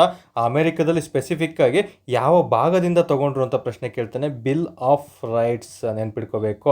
ಓಕೆ, ಅಮೇರಿಕದ ಬಿಲ್ ಆಫ್ ರೈಟ್ಸ್ ಎಂಬ ಭಾಗದಿಂದ ಮೂಲಭೂತ ಹಕ್ಕುಗಳನ್ನು ಭಾರತ ಸಂವಿಧಾನ ಅಳವಡಿಸಿಕೊಂಡಿದೆ. ಅದನ್ನು ಸಹ ಎಕ್ಸಾಮ್ ದೃಷ್ಟಿಯಿಂದ ತುಂಬಾ ಇಂಪಾರ್ಟೆಂಟ್ ಆಗಿರುತ್ತೆ. ತುಂಬ ಬಾರಿ ಎಕ್ಸಾಮಲ್ಲಿ ಪ್ರಶ್ನೆ ಕೇಳಿದ್ದಾನೆ ಸ್ನೇಹಿತರೆ. ಓಕೆ, ಇನ್ನು ಮೂಲಭೂತ ಹಕ್ಕುಗಳನ್ನು ನಾವು ಏನಂತ ಕರಿತೀವಿ? ಭಾರತದ ಸಂವಿಧಾನದ ಮ್ಯಾಗ್ನಾ ಕಾರ್ಟ್, ಭಾರತದ ಒಂದು ಸಂವಿಧಾನದ ಮ್ಯಾಗ್ನಾ ಕಾರ್ಟ್ ಅಂತ ಯಾವುದನ್ನು ಕರಿತೀವಿ ಅಂತ ಪ್ರಶ್ನೆ ಕೇಳ್ತಾನೆ.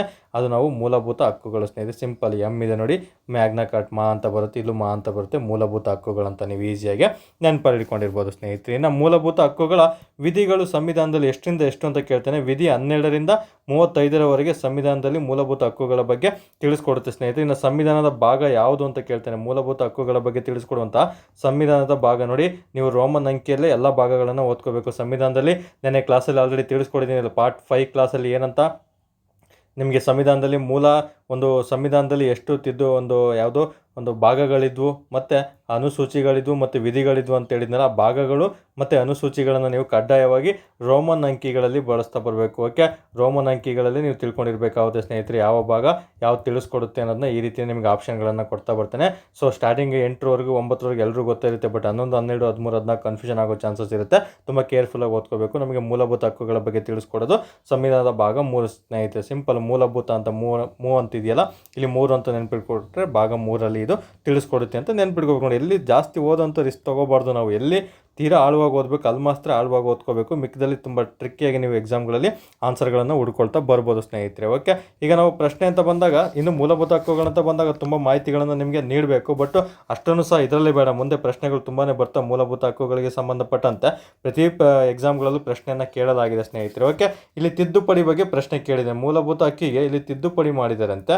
ಆ ತಿದ್ದುಪಡಿ ಅಂತ ಬಂದಾಗ ಎಷ್ಟನೇ ವಿಧಿ ಮೂಲಕ ತಿದ್ದುಪಡಿ ಮಾಡಲಾಗುತ್ತೆ ಅಂತ ಪ್ರಶ್ನೆ ಕೇಳ್ತಾನೆ. ಸಂವಿಧಾನದ 368ನೇ ವಿಧಿ ಪ್ರಕಾರ ನಮಗೆ ಯಾವುದೇ ಒಂದು ಸಂವಿಧಾನದ ಭಾಗಗಳಿಗೆ ಆಗಿರ್ಬೋದು, ವಿಧಿಗಳಿಗೆ ತಿದ್ದುಪಡಿಗಳನ್ನು ಮಾಡ್ತಾ ಬರ್ತಾನೆ ಸ್ನೇಹಿತರೆ. ಈ 368ನೇ ವಿಧಿ ಅಥವಾ ತಿದ್ದುಪಡಿ ಬಗ್ಗೆ ತಿಳಿಸ್ಕೊಡುವಂತಹ ಸಂವಿಧಾನದ ಭಾಗ ಯಾವುದು ಅಂತ ಕೇಳ್ತಾನೆ. ಭಾಗ 20 ಆಗಿರ್ತದೆ ಸ್ನೇಹಿತರೆ, ರೋಮನ್ ಅಂಕಿಯಲ್ಲಿ ನೆನ್ಪಿಟ್ಕೋಬೇಕು. ಓಕೆ, ಭಾಗ 20 ನಮಗೆ ಸಂವಿಧಾನದ ತಿದ್ದುಪಡಿ ಮೂಲಕ ತಿಳಿಸ್ಕೊಡುತ್ತೆ ಸ್ನೇಹಿತರೆ. ಈ ಭಾರತದ ಸಂವಿಧಾನದ ತಿದ್ದುಪಡಿ ಮಾಡುವಂತಹ ವಿಧಿವಿಧಾನಗಳನ್ನು ಯಾವ ದೇಶದ ಸಂವಿಧಾನದಿಂದ ಎರವಲು ಪಡೆಯಲಾಗಿದೆ ಎಂದು ಪ್ರಶ್ನೆ ಕೇಳ್ತಾನೆ. ದಕ್ಷಿಣ ಆಫ್ರಿಕಾದ ಸಂವಿಧಾನದಿಂದ ಎರವಲು ಪಡೆಯಲಾಗಿದೆ. ಈ ಕಾನ್ಸೆಪ್ಟ್ ಸಹ ತುಂಬಾನೇ ಇಂಪಾರ್ಟೆಂಟ್. ಅಂದರೆ ಎರವಲು ಅಂದರೆ, ಈಗ ನಮ್ಮ ಭಾರತದಲ್ಲಿ ಅಂಬೇಡ್ಕರ್ ಅವರು ಸಂವಿಧಾನ ರಚನೆ ಮಾಡಬೇಕಾದ್ರೆ ಕೇವಲ ಓನಾಗಿ ಅಷ್ಟೇ ಮಾಡಿರಲ್ಲ, ಬೇರೆ ಬೇರೆ ದೇಶಗಳಿಂದ ಕೆಲವೊಂದು ಅಂಶಗಳನ್ನು ಆಯ್ದುಕೊಂಡಿರ್ತಾರೆ ಸ್ನೇಹಿತರೆ. ಆ ಆಯ್ದುಕೊಂಡಿರೋದ್ರಿಂದ ಯಾವೆಲ್ಲ ದೇಶಗಳಿಂದ ಏನೆಲ್ಲ ಆಯ್ದುಕೊಂಡಿದ್ದಾರೆ, ಎರವಲು ಮಾಡಿದುಕೊಂಡಿದ್ದಾರೆ ಅನ್ನೋ ಕಾನ್ಸೆಪ್ಟೇ ಇದಾಗಿರುತ್ತೆ. ತಿದ್ದುಪಡಿ ನಮಗೆ ಭಾರತದಲ್ಲಿ ಗೊತ್ತಿರಲಿಲ್ಲ, ಅದನ್ನು ದಕ್ಷಿಣ ಆಫ್ರಿಕಾದ ಸಂವಿಧಾನದಿಂದ ಎರವಲು ಪಡೆಯಲಾಗಿದೆ ಅಂತ ಪ್ರಶ್ನೆಯನ್ನು ನಿಮಗೆ ಕೇಳಲಾಗ್ತದೆ ಸ್ನೇಹಿತರೆ. ಈ ಮಾಹಿತಿಯನ್ನು ನೀವು ತಿಳ್ಕೊಂಡಿರಬೇಕಾಗುತ್ತೆ. ಓಕೆ, ನಂತರ ಬರೋದು ನಮಗೆ ಇನ್ನು ತುಂಬಾ ಇಂಪಾರ್ಟೆಂಟ್. ಇದರಲ್ಲಿ ತಿದ್ದುಪಡಿ ಅಂತ ಬಂದಾಗ ಸರಳತಾ ಬಹುಮತದ ತಿದ್ದುಪಡಿ ಯಾವ ರೀತಿ ಮಾಡ್ತಾರೆ, ವಿಶೇಷ ಬಹುಮತದ ತಿದ್ದುಪಡಿ ಯಾವ ರೀತಿ ಮಾಡ್ತಾರೆ, ಇನ್ನು ವಿಶೇಷ ಬಹುಮತದೊಂದಿಗೆ ಅರ್ಧದಷ್ಟು ರಾಜ್ಯಗಳ ಒಪ್ಪಿಗೆ ಇದ್ರೆ ಯಾವ ರೀತಿ ಸಂವಿಧಾನದ ತಿದ್ದುಪಡಿ ಮಾಡ್ತಾರೆ, ಇವೆಲ್ಲ ನೆಕ್ಸ್ಟ್ ಲೆವೆಲ್ ಪ್ರಶ್ನೆಗಳು. ಅದಕ್ಕಂತಲೇ ಕಾನ್ಸೆಪ್ಟನ್ನು ನಾನು ನಿಮಗೊಂದಿನ ಎಕ್ಸ್ಪ್ಲೇನ್ ಮಾಡ್ತೀನಿ. ಯಾಕಂದರೆ ಈ ಒಂದು ಕಾನ್ಸೆಪ್ಟ್ ತುಂಬ ಜನಕ್ಕೆ ಗೊತ್ತಿರಲ್ಲ PC ಓದೋರಿಗೆ. ಸೊ ಅದನ್ನು ಕ್ಲಿಯರ್ ಕಟ್ಟಾಗಿ ನಿಮಗೆ ನೆಕ್ಸ್ಟ್ ಮಾಹಿತಿಗಳನ್ನು ತಿಳಿಸ್ಕೊಡ್ತಾ ಬರ್ತೀನಿ ಸ್ನೇಹಿತರೆ. ಸದ್ಯಕ್ಕೆ ನಮಗೆ ಈಗ ಆಸ್ತಿ ಹಕ್ಕು ಅಂತ ಒಂದು ಕಾನ್ಸೆಪ್ಟನ್ನು ಕೊಟ್ಟಿದ್ದಾರಲ್ಲ, ಅದ್ರ ಬಗ್ಗೆ ಮಾಹಿತಿಯನ್ನು ನಿಮಗೆ ನೀಡ್ತಾ ಬರ್ತೀನಿ.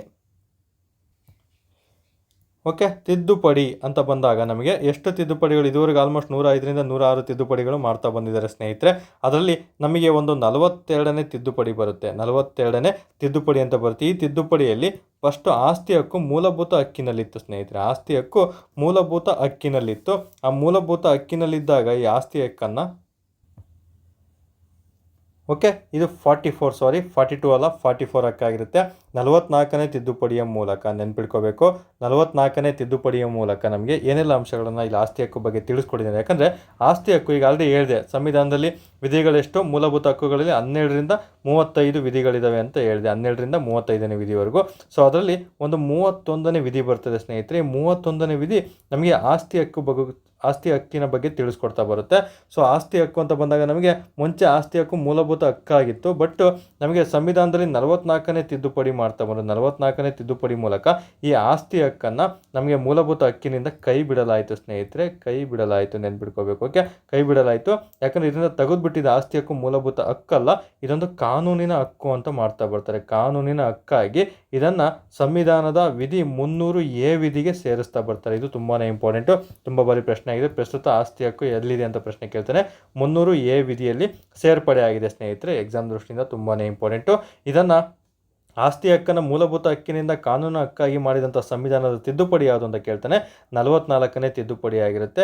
ಯಾವ ವಿಧಿಗೆ ಸೇರ್ಪಡೆ ಆಯಿತು ಅಂತ ಪ್ರಶ್ನೆ ಕೇಳ್ತಾನೆ. 300A ವಿಧಿಗೆ ಇದನ್ನು ಸೇರ್ಪಡೆ ಮಾಡಲಾಯಿತು ಸ್ನೇಹಿತರೆ. ಮೂಲಭೂತ ಹಕ್ಕುಗಳನ್ನು ಏನಾದರೂ ಚೇಂಜಸ್ ಮಾಡ್ಕೋಬೇಕಂದ್ರೆ ಯಾರಿಗೆ ಅಧಿಕಾರ ಇದೆ ಅಂತ ಪ್ರಶ್ನೆ ಕೇಳ್ತಾನೆ. ಸಂಸತ್ತಿಗೆ ಅಧಿಕಾರ ಇರ್ತದೆ ಸ್ನೇಹಿತರೆ. ಈ ಸಂಸತ್ತಿಗೆ ಅಧಿಕಾರವನ್ನು ಒಂದು ಮೂಲಭೂತ ಹಕ್ಕುಗಳನ್ನು ತಿದ್ದುಪಡಿ ಮಾಡಲು ಅಥವಾ ಸಂವಿಧಾನದ ಯಾವುದೇ ಭಾಗಕ್ಕೆ ತಿದ್ದುಪಡಿ ಮಾಡಲು ಸಂಸತ್ತಿಗೆ ಅಧಿಕಾರವನ್ನು ಕಲ್ಪಿಸಿಕೊಟ್ಟಂತಹ ಸಂವಿಧಾನದ ತಿದ್ದುಪಡಿ ಯಾವುದು ಅಂತ ಪ್ರಶ್ನೆ ಕೇಳ್ತಾನೆ. 24ನೇ ತಿದ್ದುಪಡಿ. ಇದು ತುಂಬ ಬಾರಿ ಪ್ರಶ್ನೆ ಆಗಿದೆ, ನೆನ್ಪಿಟ್ಕೋಬೇಕು.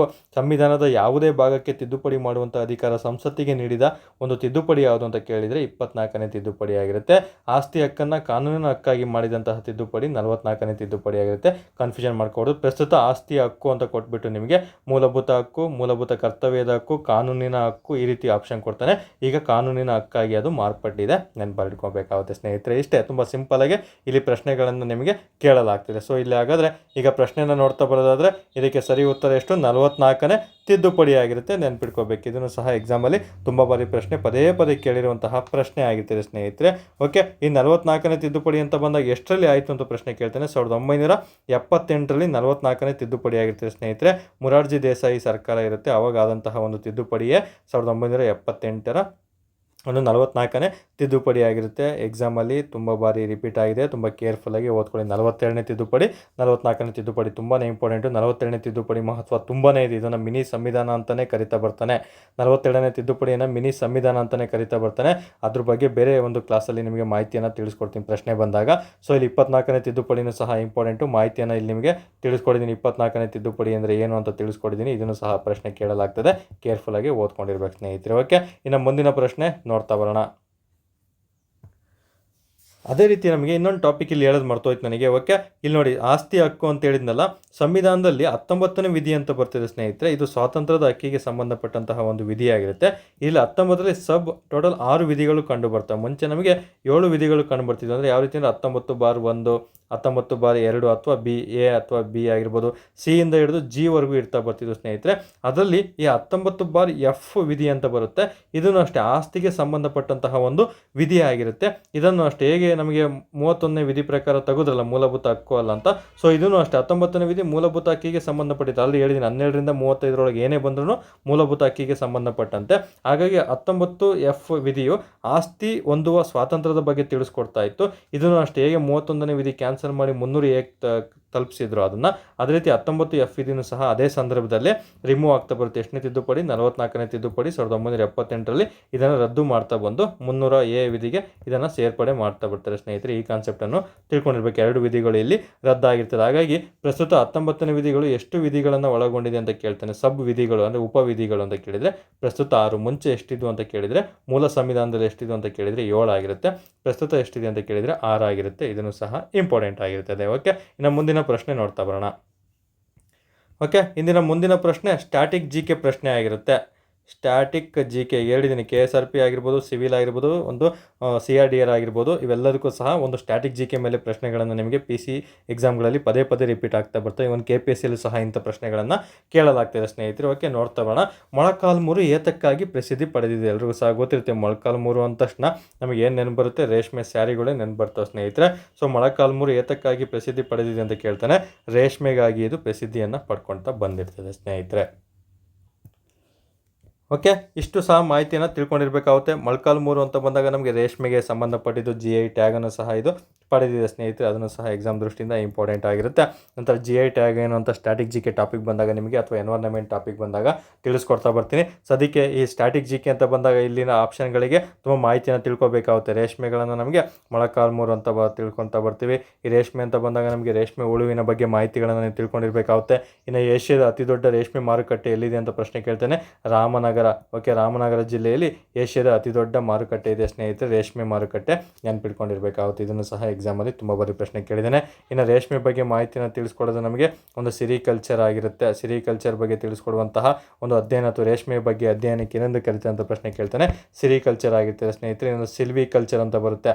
ಸಿಲ್ವಿ ಕಲ್ಚರ್ ಅಂತ ಬಂದಾಗ ಓಕೆ ಸಿರಿಕಲ್ಚರ್ ಆಗಿರ್ತದೆ. ಸಿರಿಕಲ್ಚರ್. ಓಕೆ, ಸಿರಿಕಲ್ಚರ್ ಅಂದರೆ ರೇಷ್ಮೆ ಆಗಿರುತ್ತೆ.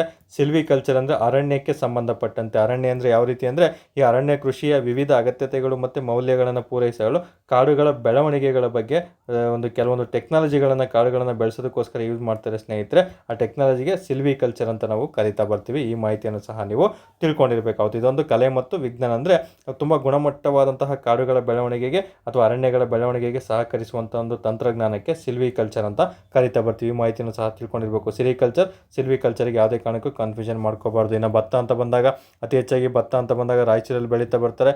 ಬಟ್ ನಮಗೆ ಅದನ್ನು ಸಹ ಇಂಥ ಮಾಹಿತಿಗಳನ್ನು ಸಹ ಮುಂದಿನ ಒಂದು ಜಿಯೋಗ್ರಫಿ ಟಾಪಿಕ್ ಬಂದಾಗ ತಿಳಿಸ್ಕೊಡ್ತೀನಿ. ಒಂದು ವ್ಯವಸಾಯ ಅಂತ ಬರುತ್ತೆ, ಕರ್ನಾಟಕದ ವ್ಯವಸಾಯ ಮತ್ತು ಭಾರತದ ವ್ಯವಸಾಯ ಅಂತ ಬರುತ್ತೆ. ಅಂಥ ಮಾಹಿತಿಗಳನ್ನು ನಿಮ್ಗೆ ತಿಳಿಸ್ಕೊಡ್ತೀನಿ. ರಾಗಿ ಅಂತ ಬಂದಾಗ ತುಮಕೂರಲ್ಲಿ ಅತಿ ಹೆಚ್ಚಾಗಿ ಬೆಳೀತಾ ಬರ್ತಾರೆ ಸ್ನೇಹಿತರೆ. ಕೆಂಪು ಮಣ್ಣಾಗಿ ಅತಿ ಹೆಚ್ಚಾಗಿ ಕಂಡುಬರೋದು ತುಮಕೂರಲ್ಲಿ ಆಗಿರುತ್ತೆ. ಈ ಪ್ರಶ್ನೆಯನ್ನು ಸಹ ನಿಮಗೆ ಕೇಳ್ತಾ ಬರ್ತಾರೆ. ಇನ್ನು ಅಡಿಕೆ ಅಂತ ಬಂದಾಗ, ತೆಂಗು ಅಂತ ಬಂದಾಗ ಏನೆಲ್ಲ ಮಾಹಿತಿಗಳನ್ನು ಓದ್ಕೋಬೇಕಂತ ಹೇಳ್ಬಿಟ್ಟು ಮುಂದಿನ ದಿನಗಳಲ್ಲಿ ಪ್ರಶ್ನೆಗಳು ಬರ್ತವೆ. ಭತ್ತಕ್ಕೆ ಸಂಬಂಧಪಟ್ಟಂತೆ ಈ ಭತ್ತದ ಬಗ್ಗೆ ಪ್ರಶ್ನೆ ಕೇಳ್ತಾನೆ. ಯಾವಾಗಲೂ ವೈಜ್ಞಾನಿಕ ಹೆಸರೇನು ಭತ್ತದ್ದು, ರಾಗಿದು ವೈಜ್ಞಾನಿಕ ಹೆಸರೇನು ಅಂತ ಟಾಪಿಕ್ಕು ಮುಂದೆ ಪ್ರಶ್ನೆಗಳು PCPSL ತುಂಬ ಬಾರಿ ರಿಪೀಟ್ ಆಗಿದೆ. ಅಂಥ ಸಂದರ್ಭದಲ್ಲಿ ಇವುಗಳ ಮಾಹಿತಿಯನ್ನು ತಿಳಿಸ್ಕೊಡ್ತಾ ಬರ್ತೀನಿ. ಯಾಕಂದರೆ ವಿಡಿಯೋ ತುಂಬ ಲೆಂತಿನೂ ಆಗಬಾರ್ದು, ತುಂಬ ಶಾರ್ಟು ಆಗಬಾರ್ದು. ಆ ಒಂದು ಪ್ರಶ್ನೆಗೆ ಎಷ್ಟು ಬೇಕೋ ಅಷ್ಟು ಮಾಹಿತಿಗಳನ್ನು 360ಯಲ್ಲಿ ನಿಮಗೆ ತಿಳಿಸ್ಕೊಡ್ತಾ ಬರ್ತೀನಿ. ಬಟ್ 360ಯಲ್ಲಿ ತಿಳಿಸ್ಕೊಡೋದು ಉತ್ತರಕ್ಕೆ ಮಾತ್ರ. ಆಪ್ಷನ್ಗಳಿಗೆ 360ಗಳನ್ನು ಇನ್ನು ಮುಂದಿನ ದಿನಗಳಲ್ಲಿ ತಿಳಿಸ್ಕೊಡ್ತಾ ಬರ್ತೀನಿ. ಬಟ್ ರೇಷ್ಮೆ ಅಂತಲೇ ಬಂದಾಗ ಇಷ್ಟು ಮಾಹಿತಿಯನ್ನು ನೀವು ತಿಳ್ಕೊಂಡಿರಬೇಕಾಗುತ್ತೆ. ಇನ್ನು ನಮಗೆ ಈ ಮೊಳಕಾಲ್ಮೂರು ಅಂತ ಬಂದಾಗ ಎಲ್ಲಿ ಕಂಡು ಬರುತ್ತೆ ಅಂತ ಪ್ರಶ್ನೆಯನ್ನು ಸಹ ನಿಮಗೆ ಕೇಳ್ಬೋದು. ಚಿತ್ರದುರ್ಗ. ಓಕೆ, ಚಿತ್ರದುರ್ಗ ಜಿಲ್ಲೆಯಲ್ಲಿ ಕಂಡು ಬರ್ತದೆ. ಇನ್ನು ಅಶೋಕನ ಒಂದು ಬ್ರಹ್ಮಗಿರಿ ಶಾಸನ ಎಲ್ರಿಗೂ ಗೊತ್ತು. ಓಕೆ, ಅಶೋಕನ ಬ್ರಹ್ಮಗಿರಿ ಶಾಸನ ಆಗಿರ್ಬೋದು, ಅಶೋಕನ ಸಿದ್ದಾಪುರ ಆಗಿರ್ಬೋದು. ಓಕೆ, ಅಶೋಕನ ಸಿದ್ದಾಪುರ ಆಗಿರ್ಬೋದು ಮತ್ತು ಜಟಿಂಗ ರಾಮೇಶ್ವರ ಆಗಿರ್ಬೋದು. ಇವೆಲ್ಲವೂ ಸಹ ಚಿತ್ರದುರ್ಗದಲ್ಲಿ ಕಂಡುಬರುವಂತಹ ಅಶೋಕನ ಬಂದು ನೆಲೆಸಿದಂತಹ ಸ್ಥಳಗಳು ಅಥವಾ ಶಾಸನಗಳಾಗಿರ್ತವೆ.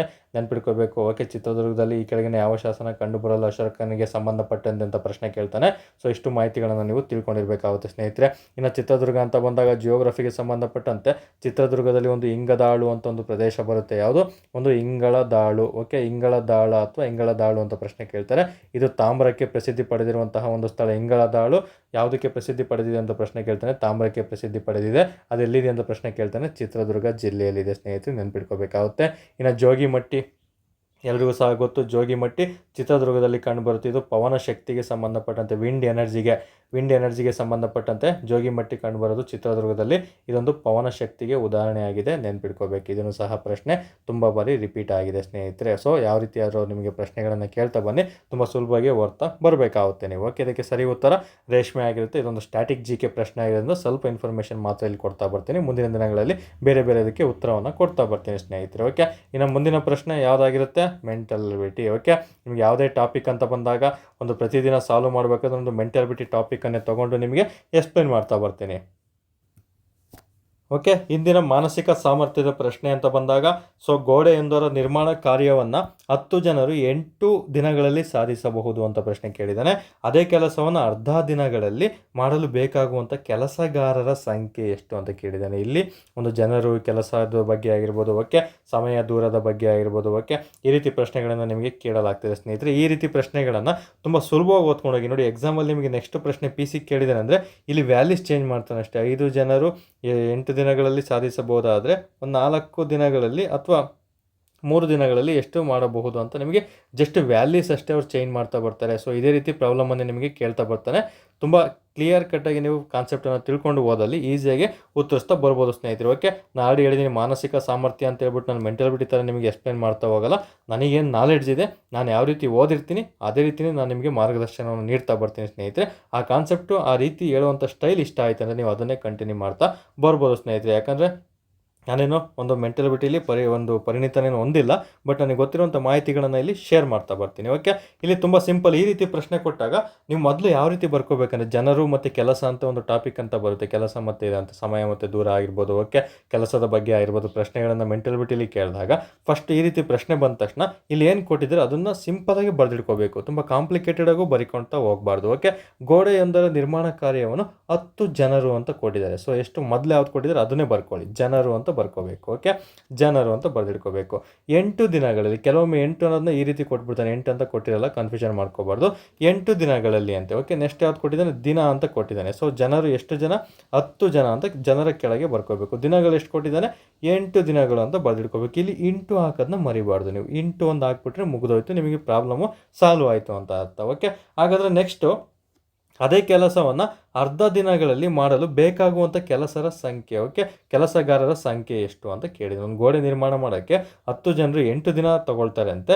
ಅದೇ ಕೆಲಸವನ್ನು ಅರ್ಧ ದಿನಗಳಲ್ಲಿ ಮಾಡಲು ಕೆಲಸಗಾರರು ಎಷ್ಟು ಜನ ಬೇಕು ಅಂತ ತುಂಬ ಟ್ರಿಕ್ಕಿಯಾಗಿ ಕೇಳಿದ್ದಾನೆ. ಈಸಿಯಾಗಿ ಉತ್ತರಿಸ್ತಾ ಬರ್ಬೋದು. ಇದಕ್ಕೊಂದು ಟ್ರಿಕ್ಗಳೆಲ್ಲ ಸಹ ಇದ್ದಾವೆ, ಬಟ್ ನಾನು ನಿಮಗೆ ಟ್ರಿಕ್ ಹೇಳೋದಿಲ್ಲ, ಕಾನ್ಸೆಪ್ಟನ್ನು ಹೇಳ್ತಾ ಬರ್ತೀನಿ. ಯಾಕಂದ್ರೆ ನಮ್ಮ ಗ್ರಾಮೀಣ ಮಟ್ಟದ ಅಭ್ಯರ್ಥಿಗಳು ಟ್ರಿಕ್ಗಳನ್ನು ಹೇಳ್ಬಿಟ್ರೆ ಈ ಥರ ಪ್ರಾಬ್ಲಮ್ ಕೊಟ್ಟರೆ ಅಷ್ಟೇ ಸಾಲ್ವ್ ಮಾಡೋಕ್ಕಾಗುತ್ತೆ. ಅವರಿಗೆ ಬೇರೆ ರೀತಿ ಪ್ರಾಬ್ಲಮ್ ಕೊಟ್ಬಿಟ್ರೆ ಆಗೋದಿಲ್ಲ ಸ್ನೇಹಿತರೆ. ಆ ರೀತಿ ನಾನು ನಿಮಗೆ ತಿಳಿಸ್ಕೊಡೋದಿಲ್ಲ, ತುಂಬ ಕ್ಲಿಯರ್ ಕಟ್ಟಾಗಿ ತಿಳಿಸ್ಕೊಡ್ತಾ ಬರ್ತೀನಿ. ಓಕೆ, ಇಲ್ಲಿ ಎರಡನೇದು ಏನು ಕೊಟ್ಟಿದ್ದಾನೆ, ಫಸ್ಟ್ ಇಷ್ಟ ಆಯಿತು ಬರೆದಿಟ್ಕೊಂಡ್ರಿ.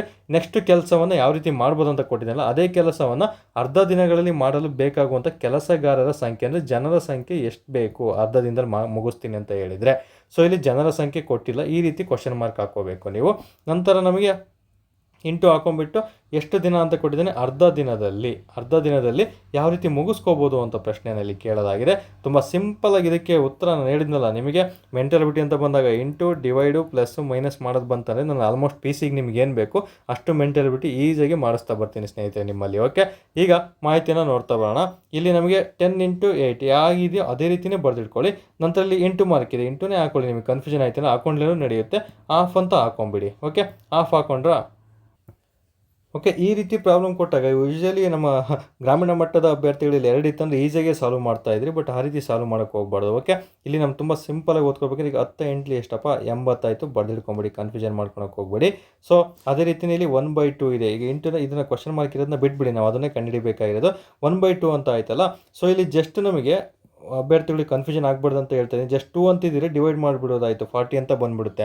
ಸೊ 40 ಅಂತ ಬಂದಾಗ ಅದು ಉತ್ತರ ಆಗಿರಲ್ಲ ಸ್ನೇಹಿತರೆ. ಓಕೆ, ಇಲ್ಲಿ 1/2 ಅಂತ ಕೊಟ್ಟಿರೋದ್ರಿಂದ, ಸೊ 1/2 ಕೊಟ್ಟಿರೋದ್ರಿಂದ 2 ಮೇಲಕ್ಕೆ ಹೋಗ್ಬಿಡುತ್ತೆ. ಇಂಥ ಪ್ರಾಬ್ಲಮ್ಗಳಲ್ಲಿ 2 ಮೇಲಕ್ಕೆ ಹಾಕೋಬೇಕು, ಇದು 1 ಮಾತ್ರ ಅಲ್ಲೇ ಉಳ್ಕೋಬೇಕಾಗುತ್ತೆ. ಸೊ 80 × 2 ಹಾಕೊಂಡ್ಬಿಟ್ಟು 1 ಅಲ್ಲೇ ಉಳಿಸ್ಕೊಂಡ್ಬಿಟ್ರೆ 82 ಎಷ್ಟಾಗುತ್ತೆ, 160 ಆಗುತ್ತೆ. ಡಿವೈಡೆಡ್ ಬೈ 1, 1ರಿಂದ ಎಷ್ಟೇ ಡಿವೈಡ್ ಮಾಡಿದರೂ ಉತ್ತರ ಸಿಗೋದು ನಮಗೆ ಅಷ್ಟೇ ಆಗಿರ್ತದೆ ಸ್ನೇಹಿತರೆ, 160 ಆಗಿರುತ್ತೆ. 1ರಿಂದ ಎಷ್ಟೇ ಬಾರಿ ಯಾವುದೇ ಅಂಕಿಯನ್ನು ಒಂದು ಭಾಗಾಕಾರ ಮಾಡಿದರೂ ಸಹ ಅಷ್ಟೇ ಉತ್ತರ ನಮಗೆ ಸಿಗ್ತಾ ಬರುತ್ತೆ. ಸೊ ಇಲ್ಲಿ 160 ದಿನಗಳು ಸರಿ ಉತ್ತರ ಆಗಿರುತ್ತೆ. ಸೊ ಆಪ್ಷನ್ಗಳನ್ನು ನೋಡ್ತಾ ಬರೋಣ, ಕೊಟ್ಟಿದ್ದಾನೆ ಇಲ್ಲ 160 ಅಂತ ಸಿಂಪಲಾಗಿ ಕೊಡಿ. ನೋಡಿ ಹೇಳಿದ್ನಲ್ಲ, ಫಸ್ಟ್ 40 ಅನ್ನೋದನ್ನ ಈಸಿಯಾಗಿ, ಸ್ವಲ್ಪ ಜನಕ್ಕೆ ಈ ಟಾಪಿಕ್ ಗೊತ್ತಿಲ್ಲದರು ಹೇಗೇಗೋ ಮ್ಯಾಜಿಕ್ ಮಾಡೋಕ್ಕೆ ಹೋಗ್ತಾ ಹೋಗಿರ್ತಾರೆ. ಸೊ 40 ಬಂದ ತಕ್ಷಣ ಮೊದಲೇ ಆಪ್ಷನ್ 40 ಕೊಟ್ಟಿರ್ತಾರೆ, ಅಲ್ಲಿ ಕನ್ಫ್ಯೂಷನ್ ಮಾಡ್ಕೋಬಾರ್ದು. ತುಂಬ ಕೇರ್ಫುಲ್ಲಾಗಿ ಮೆಂಟಾಲಿಟಿ ಅಂತ ಬಂದಾಗ ಕನ್ಫ್ಯೂಷನ್ ಮಾಡ್ತಾನೆ ಆಪ್ಷನನ್ನು ಕೊಟ್ಟಿರ್ತಾರೆ. ಎಲ್ಲ ಥರ ಅವರು ಗೊತ್ತಿರುತ್ತೆ, ಯಾಕಂದರೆ ಎಷ್ಟೋ ಜನಕ್ಕೆ ನಿಮ್ಮ ಥರದವರಿಗೆ ಅವರು ಟೀಚ್ ಮಾಡಿರ್ತಾರೆ ಸ್ನೇಹಿತರೆ. ಹಾಗಾಗಿ ಆ ರೀತಿ ಆಪ್ಷನನ್ನು ಕೊಟ್ಟಿರ್ತಾರೆ. ಸೊ ಇಲ್ಲಿ ಇನ್ನೂ ಕೆಲವೊಬ್ಬರು 40 ಹಾಕೊಂಡು 120 ಬರ್ಬೋದೇನೋ ಅಂತ ಅನ್ಕೊತಾರೆ, ಅದನ್ನು ಸಹ ರಾಂಗ್ ಆಗಿರುತ್ತೆ. ಇಲ್ಲಿ ಸರಿ ಉತ್ತರ 160 ಆಗಿರ್ತಾರೆ ಸ್ನೇಹಿತರೆ, ನೆನ್ಪಿಟ್ಕೋಬೇಕಾಗುತ್ತೆ. ಓಕೆ, ಹಂಗೂ ನಿಮಗೆ ಏನಾದರೂ ಕನ್ಫ್ಯೂಷನ್ ಆಯ್ತು ಅಂದರೆ ಟ್ರಿಕ್ಸ್ ಎಲ್ಲ, ನನಗೆ ಇಂಥ ಒಂದು ಪ್ರಾಬ್ಲಮ್ಗಳಲ್ಲಿ ಟ್ರಿಕ್ಸ್ ಹೇಳ್ಕೊಡೋದಕ್ಕೆ ಇಷ್ಟ ಆಗಲ್ಲ, ಯಾಕಂದರೆ ಹುಡುಗರು ಅದಕ್ಕೆ ಅಡಿಕ್ಟ್ ಆಗೋಗ್ಬಿಡ್ತೀರ. ಸೊ ಜಸ್ಟ್ ನಿಮಗೆ 10 × ಎಷ್ಟಾಯಿತು, 80 ಆಯಿತು. ಓಕೆ, ಅರ್ಧ ದಿನದಲ್ಲಿ ಅಂತ ಬಂದಾಗ ನಮಗೆ 80ರಲ್ಲಿ ಅರ್ಧ ದಿನ ಅಂತ ಬಂದಾಗ ಅದನ್ನು 1 ಅಂತ ಮಾಡಿದಾಗ ಎಷ್ಟಾಗುತ್ತೆ, ಇದನ್ನು ಡಬಲ್ ಮಾಡಬೇಕಾಗುತ್ತೆ. ಡಬಲ್ ಮಾಡಿದರೆ 160 ಆಗೋಗ್ಬಿಡುತ್ತೆ. ಇದೇ ಸರಿ ಉತ್ತರ ಆಗಿರ್ತಾರೆ ಸ್ನೇಹಿತರೆ. ಬಟ್ ಈ ರೀತಿ ಟ್ರಿಕ್ಗಳನ್ನು ಓದ್ಕೋಬೇಡಿ, ಇದೇ ರೀತಿ ಸಾಲ್ವ್ ಮಾಡೋದನ್ನು ಕಲ್ತ್ಕೊಳ್ತಾ ಬರಬೇಕು ನೀವು. ಇದಕ್ಕೆ ಸರಿ ಉತ್ತರ 160 ಜನರು ಬೇಕಾಗುತ್ತೆ ಅನ್ನೋದು ಕಾನ್ಸೆಪ್ಟನ್ನು ನೀವು ತಿಳ್ಕೊಂಡಿರಲೇಬೇಕಾಗುತ್ತೆ. ಓಕೆ, ನಮ್ಮ ಮುಂದಿನ ಪ್ರಶ್ನೆ ಯಾವುದು, ಕಂಪ್ಯೂಟರ್ಗೆ ಸಂಬಂಧಪಟ್ಟಂತಹ ಇಂದಿನ ಓನ್ ಪ್ರಶ್ನೆ ಆಗಿರ್ತೀವಿ. ನಮ್ಮ ಒಂದು ಅಕಾಡೆಮಿಯ ಒಂದು ಓನ್ ಪ್ರಶ್ನೆ ಆಗಿರುತ್ತೆ. ಬಟ್ ಇದೇ ಒಂದು ಪ್ರಶ್ನೆಗಳನ್ನು ನಿಮಗೆ ಎಕ್ಸಾಮಲ್ಲಿ ಖಂಡಿತ ಕೇಳ್ತಾನೆ. ಅಂಥ ಪ್ರಶ್ನೆಗಳನ್ನು ಇಲ್ಲಿ ಪ್ರತಿದಿನ ಒಂದು ಕಂಪ್ಯೂಟರ್ ಮೇಲೆ ಪ್ರಶ್ನೆಯನ್ನು ಕೇಳಲಾಗ್ತಿದೆ ಸ್ನೇಹಿತರೆ ನಾನು. ಓಕೆ, ಈ ಕೆಳಗಿನವುಗಳಲ್ಲಿ ಯಾವುದು ಓಕೆ, ಇಂದಿನ ಪ್ರಶ್ನೆ ಕಂಪ್ಯೂಟರ್ಗೆ ಸಂಬಂಧಪಟ್ಟಂತಹ ಪ್ರಶ್ನೆ ಇಲ್ಲಿದೆ. ಈ ಕೆಳಗಿನವುಗಳಲ್ಲಿ ಯಾವುದು ಆಪರೇಟಿಂಗ್ ಸಿಸ್ಟಮ್ಗೆ ಉದಾಹರಣೆ ಇಲ್ಲ? ನಿಮಗೆ ಮೊದಲನೇ 2ನೇ ಕ್ಲಾಸಲ್ಲಿ ಒಂದು ಇನ್ಪುಟ್ ಔಟ್ಪುಟ್ ಡಿವೈಸ್ಗೆ ಸಂಬಂಧಪಟ್ಟಂತೆ ಮಾಹಿತಿಯನ್ನು ತಿಳಿಸ್ಕೊಟ್ಟೆ. ನಂತರ ಸರ್ಚ್ ಎಂಜಿನ್ಗೆ ಸಂಬಂಧಪಟ್ಟಂತೆ ಮಾಹಿತಿ ತಿಳಿಸ್ಕೊಟ್ಟಿದ್ದೀನಿ. ಈಗ ಆಪರೇಟಿಂಗ್ ಸಿಸ್ಟಮ್ಗೆ ಸಂಬಂಧಪಟ್ಟಂತೆ ಪ್ರಶ್ನೆಯನ್ನು ಇಲ್ಲಿ ನೀಡಲಾಗಿದೆ ಸ್ನೇಹಿತರೆ. ಈ ಕೆಳಗಿನವುಗಳಲ್ಲಿ ಯಾವುದು OS ಅಂತ ಕರೀತಾರೆ. ಇದನ್ನು ನಾವು ಕಂಪ್ಯೂಟರ್ ಭಾಷೆಯಲ್ಲಿ OS ಅಂತ ಕರಿತೀವಿ. OS ಅಂದರೆ ಏನು ಅಂತ ಪ್ರಶ್ನೆ ಕೇಳ್ತಾನೆ. ಆಪರೇಟಿಂಗ್ ಸಿಸ್ಟಮ್ ಆಗಿರುತ್ತೆ, ನೆನ್ಪಿಟ್ಕೋಬೇಕು. ಹೇಗೆ ಅಂದರೆ ಒಂದು ಕಂಪ್ಯೂಟರ್ ಅಂತ ಬಂದಾಗ ನಮಗೆ ಕೀಬೋರ್ಡ್ ಆಗಿರ್ಬೋದು, CPU ಆಗಿರ್ಬೋದು, ಒಂದು ಮೌಸ್ ಆಗಿರ್ಬೋದು, ಮತ್ತು ಪ್ರಿಂಟರ್ ಆಗಿರ್ಬೋದು, ಇವೆಲ್ಲನೂ ಸಹ ಯಾವ ಸಾಫ್ಟ್ವೇರ್ ಮೂಲಕ ಕಾರ್ಯನಿರ್ವಹಿಸ್ತದೆ ಅಂದರೆ ಕಂಪ್ಯೂಟರ್ ನಿರ್ವಹಿಸದೆ ಇಲ್ಲೊಂದು OS ಅಂತ ಬರ್ತೇವೆ. ಸಿಸ್ಟಮ್ ಆನ್ ಮಾಡಿದ ತಕ್ಷಣ ಒಂದು ಸಿಂಬಲ್ ಬರುತ್ತೆ ನೋಡಿ, ವಿಂಡೋಸ್ ಸಿಂಬಲ್ಲು. ಸೊ ಆಪರೇಟಿಂಗ್ ಸಿಸ್ಟಮೇ ಆಗಿರ್ತಾರೆ ಸ್ನೇಹಿತರೆ. ಯಾವುದೇ ಒಂದು ಕಂಪ್ಯೂಟರು ಚಾಲನೆ ಆಗಬೇಕಂದ್ರೆ, ಅದು ಡಿಸ್ಪ್ಲೇ ಬರಬೇಕಂದ್ರೆ ಅದಕ್ಕೆ ಆಪರೇಟಿಂಗ್ ಸಿಸ್ಟಮ್ ಕಂಪಲ್ಸರಿ ಬೇಕಾಗಿರುತ್ತೆ. ಸೊ ಅವು ಬೇರೆ ಬೇರೆ ಕಂಪ್ನಿಗಳಲ್ಲಿ ಬೇರೆ ಬೇರೆ ರೀತಿಯಲ್ಲಿ ಆಪರೇಟಿಂಗ್ ಸಿಸ್ಟಮ್ಗಳನ್ನು ಒಳಗೊಂಡಿರ್ತದೆ. ಅಂಥ ಆಪರೇಟಿಂಗ್ ಸಿಸ್ಟಮ್ಗಳನ್ನು ನೀವು ತಿಳ್ಕೊಂಡಿದ್ದೇ ಆದಲ್ಲಿ, ಅವುಗಳಿಗೆ ಉದಾಹರಣೆಗಳನ್ನು ತಿಳ್ಕೊಂಡಿದ್ದೇ ಆದಲ್ಲಿ ಈ ಪ್ರಶ್ನೆ ತುಂಬ ಸುಲಭ ಆಗ್ತಾ ಬರ್ತದೆ ಸ್ನೇಹಿತರೆ. ಯಾವುದೊಂದು ಕಂಪ್ಯೂಟರ್ ಚಾಲೂ ಆಗಬೇಕಂದ್ರೆ ಆಪರೇಟಿಂಗ್ ಸಿಸ್ಟಮ್ ಬೇಕು. ಎಲ್ಲ ಪಾರ್ಟ್ಗಳನ್ನು ಸಹ ಅದು ಕಂಟ್ರೋಲ್ ಮಾಡ್ತಾ ಇರುತ್ತೆ ಸ್ನೇಹಿತರೆ. ಅಪ್ಲಿಕೇಶನ್ ಆಗಿರ್ಬೋದು, ಓಕೆ, ಸಿಸ್ಟಮ್ ಆಗಿರ್ಬೋದು, ಆಂಟಿವೈರಸ್ ಆಗಿರ್ಬೋದು, ಪ್ರತಿಯೊಂದಕ್ಕೂ ಸಹ ಆಪರೇಟಿಂಗ್ ಸಿಸ್ಟಮ್ಮು ಬೇಕೇ ಬೇಕಾಗಿರುತ್ತೆ. ಓಕೆ, ಇಷ್ಟು ಮಾಹಿತಿನ ತಿಳ್ಕೊಂಡ್ರಲ್ಲ. ಸೊ ಆಪರೇಟಿಂಗ್ ಸಿಸ್ಟಮ್ಗೆ ಸಂಬಂಧಪಟ್ಟಂತೆ 4 ಆಪ್ಷನ್ಗಳನ್ನು ಕೊಟ್ಟಿದ್ದಾರೆ. ಇದರಲ್ಲಿ 3 ಆಪರೇಟಿಂಗ್ ಸಿಸ್ಟಮ್ ಆಗಿದೆ, ಒಂದು ಮಾತ್ರ ಆಪರೇಟಿಂಗ್ ಸಿಸ್ಟಮ್ ಅಲ್ಲ. ಈಗ ಆಲ್ರೆಡಿ ಹಳೆ ಕ್ಲಾಸಸ್ಸನ್ನು ಇವುಗಳನ್ನು ತಿಳ್ಕೊಂಡಿದ್ರೆ ಇದಕ್ಕೆ ಉತ್ತರವನ್ನು ಈಸಿಯಾಗಿ ನೀವು ಗೆಸ್ ಮಾಡಿರ್ತೀರಾ. ನಾನು ಸಹ ಇದಕ್ಕೆ ಉತ್ತರವನ್ನು ನಿಮಗೆ ಎಕ್ಸಾಂಪಲ್ ಕೊಟ್ಬಿಟ್ಟು ಆಮೇಲೆ ತಿಳಿಸ್ಕೊಡ್ತಾ ಬರ್ತೀನಿ. ಓಕೆ, ಇಲ್ಲಿದೆ ನೋಡಿ. ಆಪರೇಟಿಂಗ್ ಸಿಸ್ಟಮ್ ಅಂತ ಬಂದಾಗ ನಮಗೆ ಹಲವಾರು ಎಕ್ಸಾಂಪಲ್ಗಳನ್ನು ಇಲ್ಲಿ ಕೊಟ್ಟಿದ್ದಾರೆ ಸ್ನೇಹಿತರೆ.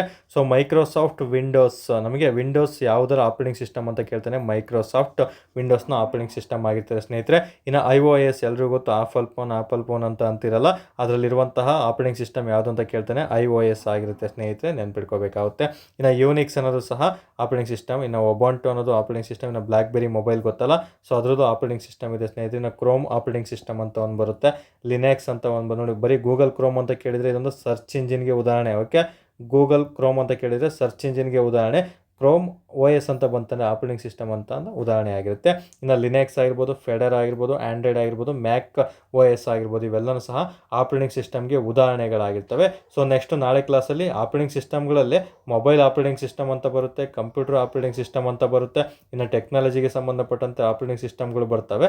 ಅವುಗಳು ಸಹ ನಿಮಗೆ ತಿಳಿಸ್ಕೊಡ್ತಾ ಬರ್ತೀನಿ. ಸದ್ಯಕ್ಕೆ ಇಷ್ಟನ್ನು ಸಹ ಲಿಸ್ಟ್ ಔಟ್ ಮಾಡಿಟ್ಕೊಳ್ಳಿ ಆಪರೇಟಿಂಗ್ ಸಿಸ್ಟಮ್ ಅಂತ ಬಂದಾಗ. ಸೊ ಇಷ್ಟು ನೀವು ಓದ್ಕೊಂಡಿರಬೇಕು. ಇಷ್ಟು ಓದ್ಕೊಳ್ಳಿ, ಗಮನದಲ್ಲಿ ಇಟ್ಕೊಳ್ಳಿ.